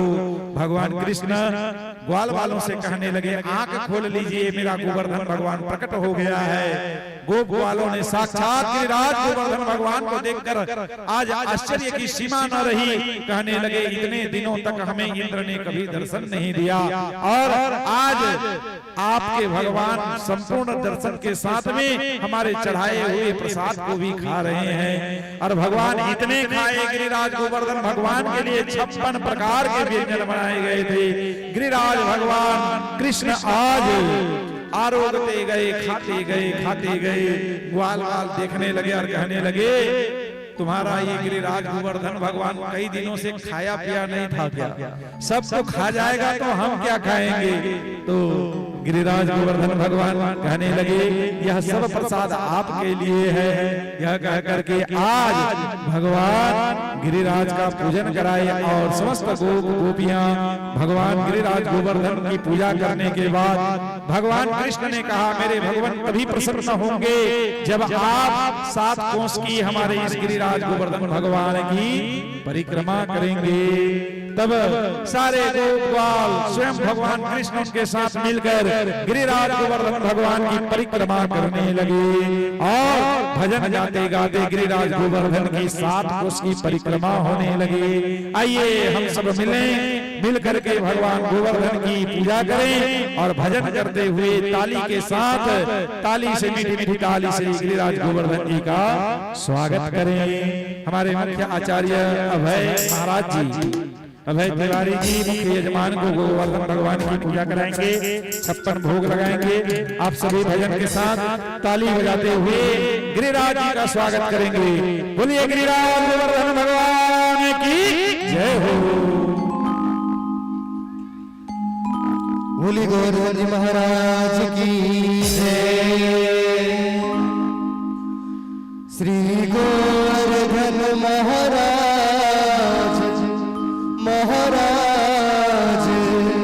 तेरे माथे मुकुट विराज रहे। तेरे माथे मुकुट विराज रहे। तेरे माथे मुकुट विराज रहे। श्री गोवर्धन महाराज तेरे माथे मुकुट विराज रहे। श्री गोवर्धन महाराज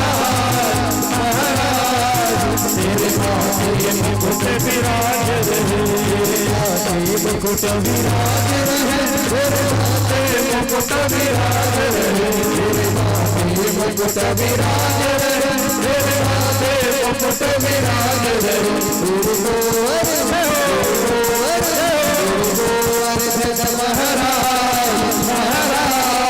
तेरे माथे मुकुट विराज रहे।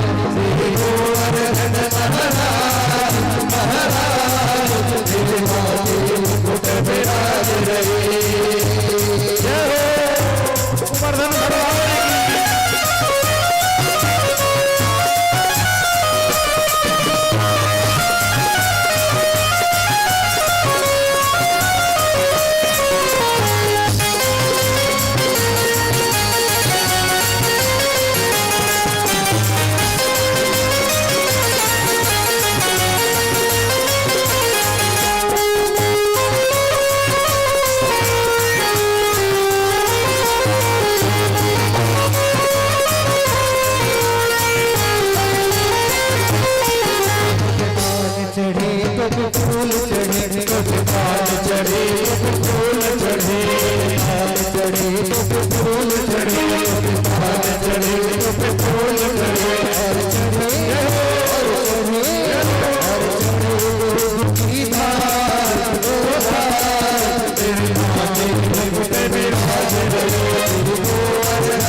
ऐसे में काम नहीं चलेगा।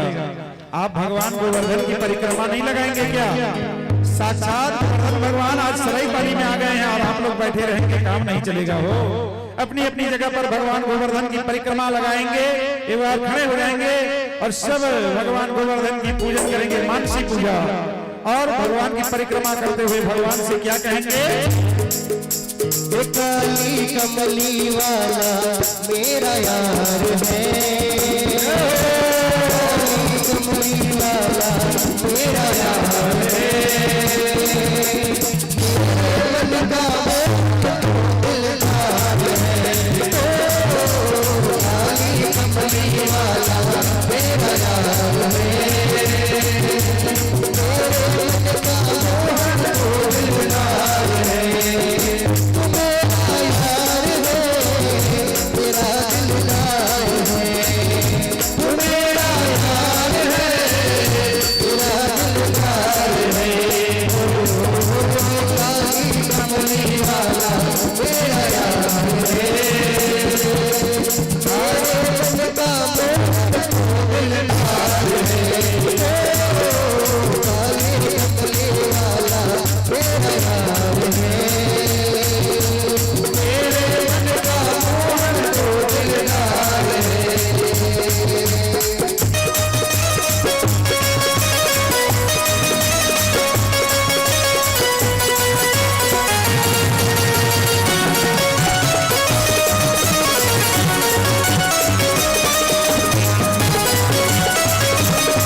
दोनों हाथ उठा करके बोल के महाराज की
आज की कथा को हम यहीं पर गोवर्धन पूजा करते हुए विश्राम करेंगे।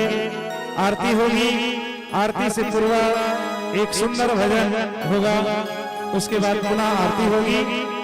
सभी भक्तों से आग्रह है अपनी जगह में आए और भगवान के प्यारे से भजन में झूमते हुए नाचते हुए भगवान को रिझाएंगे। गिरिराज गोवर्धन जी महाराज जी को, भगवान को आज हम सब ने मिलकर 56 भोग अर्पण किया है और भगवान के दरबार में, पवित्र दरबार में झूमते हुए नाचते हुए रिझाएंगे। फिर मंगल आरती होगी और कल की कथा में, षष्ठ दिवस की कथा में रुक्मणी मंगल की कथा है। भगवान श्री बांके बिहारी जी का कल विवाह उत्सव मनाएंगे। सभी नई नई साड़ी पहन करके आइएगा माताएं, और नए वस्त्र आभूषण अपना अपना जैसा भी हो जिसके पास, सब भगवान के लिए कल जरूर कुछ उपहार भी लेके आए। फल, पुष्प, पत्र, तुलसी पत्र आदि।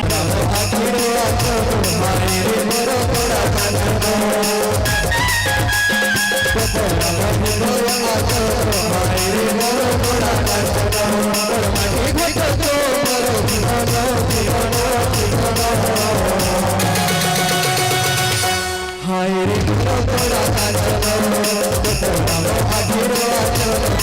रे मोरो तोड़ा काजलो, मोरो तोड़ा काजलो।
आने वाला है।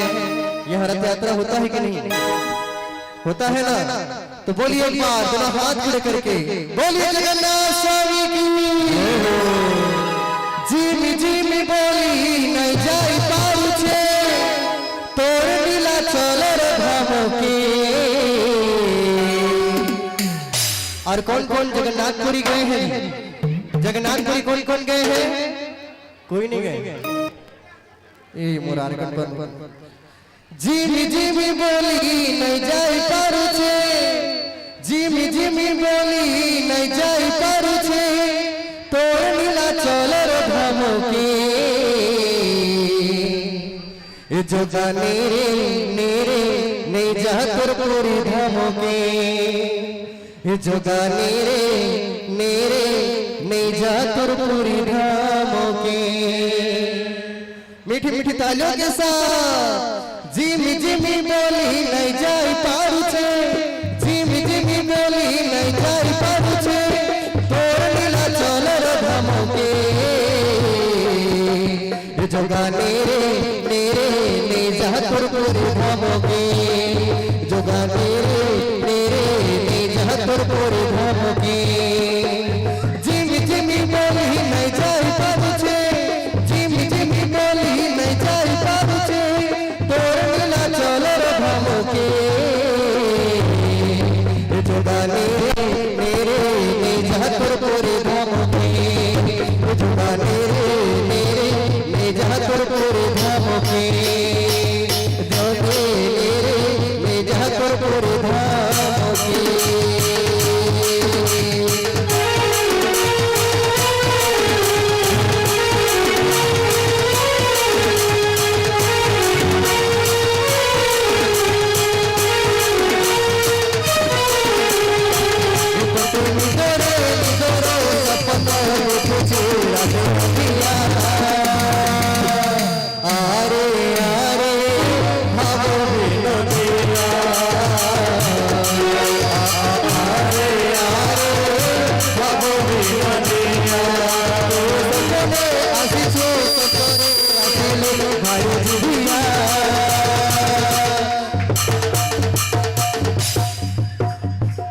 सभी प्रेम से बुलाइए दोनों हाथ खड़े करके।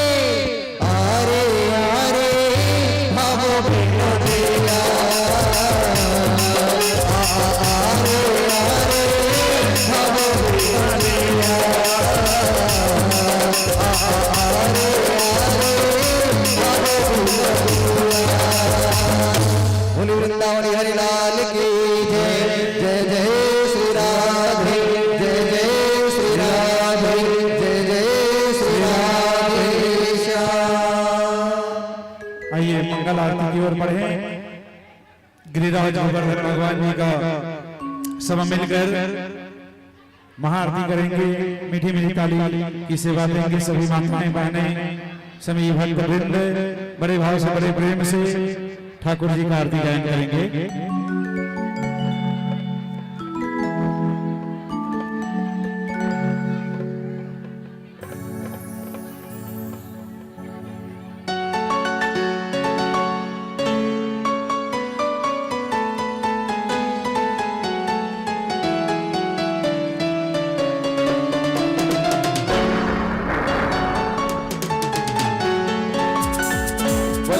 स्वामी की जय, नारायण भगवान की जय। शैव भक्तगण अपने अपने स्थान पे खड़े हो जाएंगे।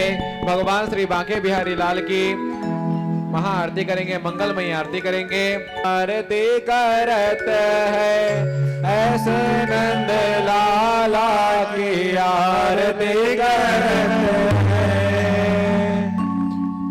बोली कृष्ण कन्हैया लाल की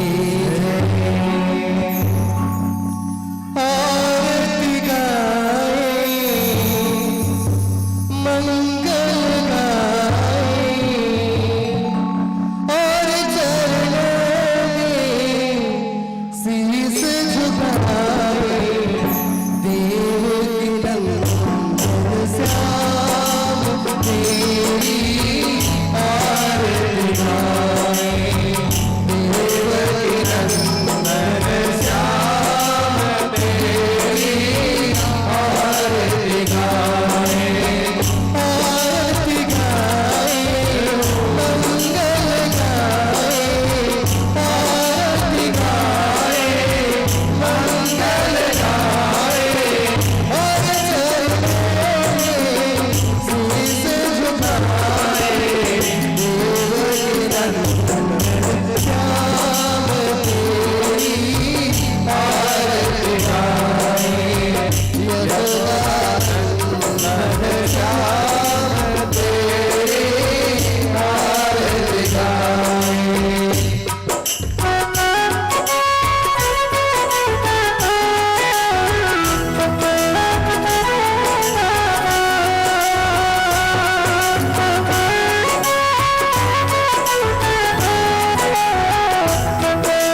तुमको रिझाए मन से गाए, तुमको रिझाए और चरणों में शीश झुकाए।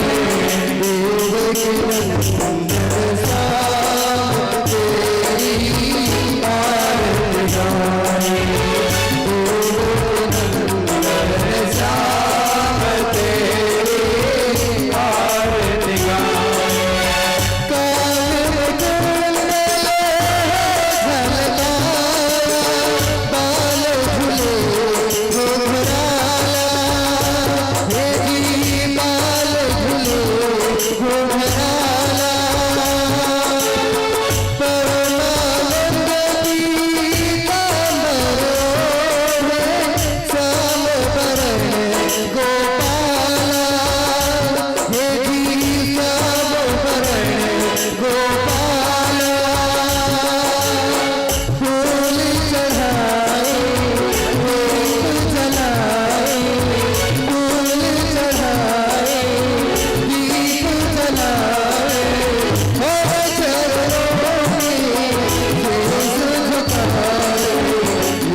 जलेन शीतलीकरणं पुष्पैः देवताभिवन्दनं हस्ताभ्यामात्माभिवन्दनं परमात्माभिवन्दनम् आरोग्यार्थे आरार्तिग्रहणम् शुभं भवति कल्याणम् आरोग्यं सुखसम्पदम् आत्मदत्वा प्रबोधाय दीपज्योति नमोऽस्तुते दीपज्योति परब्रह्म दीपज्योति जनार्दन दीपो मे हरद पापम संध्याना ज्योति नमोस्तुते।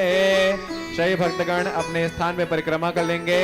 यानि कानि च पापानि जन्म जन्मान्तरकृतानि च तानि सर्वाणि नश्यन्तु प्रदीक्षाणां पदे पदे प्रदीक्षाणां पदे पदे। सभी भक्तगण हाथ जोड़ करके भगवान श्री बांके बिहारी लाल की मंत्र पुष्पांजलि करेंगे। ओम यज्ञेन यज्ञमय जन्त देवास्तानि धर्माणि प्रथमान्यासन्न तेहनाकं महिमानः सचन्द्र यत्र पूर्वे शाद्याः सन्ति देवाः। ओम राजाधिराजाय प्रशंयशाहिने नमो वयं वैश्रवणाय कुर्महे समे कामान् कामकामाय मह्यं कामेश्वरो वैश्रवणो ददातु कुबेराय वैश्रवणाय महाराजाय नमः। ओम स्वस्ति साम्राज्यं भोज्यं स्वराज्यं वैराज्यं पारमेष्ठ्यं राज्यं महाराजमाधिपत्यमयं समन्तपर्यायै स्यात् सार्वभौमः शार्वायुषान्तादात् पराधात् पृथिव्यै समुद्रपर्यन्ताया एकदा इति तद्भ्येष श्लोकोऽभिगीतो मरुतः परिवेष्ट्यारो मरुतस्यावसन्नगृः आवेक्षदस्य कामप्रेर्विश्वे देवा सभासद इति। ओम विश्वदश्चक्षुष विश्वदो मुखो विश्वदो बाहुरत विश्वदस्पात संबाहुभ्यां धमर संभद्रैर्द्यावा भूमि जनयन् देव एकः। ओम नारायणाय विद्महे वासुदेवाय धीमहि तन्नो विष्णु प्रचोदयात्। नाना सुगन्धि पुष्पाणि यथा कालोद्भवानि च पुष्पाञ्जलिर्मया दत्ता गृहाण परमेश्वर गृहाण जगदीश्वर देवदेवोत्तम देवता श्री पुराण पुरुषोत्तम देवताभ्यो नमः मंत्र पुष्पांजलिं समर्पयामि नमस्कारकान् समर्पयामि। अपने स्थान से श्री बांके बिहारी लाल को प्रणाम कर लीजिए। नमः सर्वहितार्थाय जगदाधार हेतवे पांचांगोऽयं प्रणामस्ते प्रयत्नेन मया कृतः। बोले गजानन स्वामी की जय, बोले वीर बजरंग बली महाराज की जय, बोले बांके बिहारी लाल की जय, बोले श्रीमद् भागवत महापुराण की जय, बोले व्यास नारायण भगवान की जय, बोले अपने माधु पिता की जय, बोले अपने गुरु गोविंद की जय, बोले आज के संध्यान कालीन आरती की जय, बोले सत्य सनातन धर्म की जय, धर्म की धर्म की अधर्म का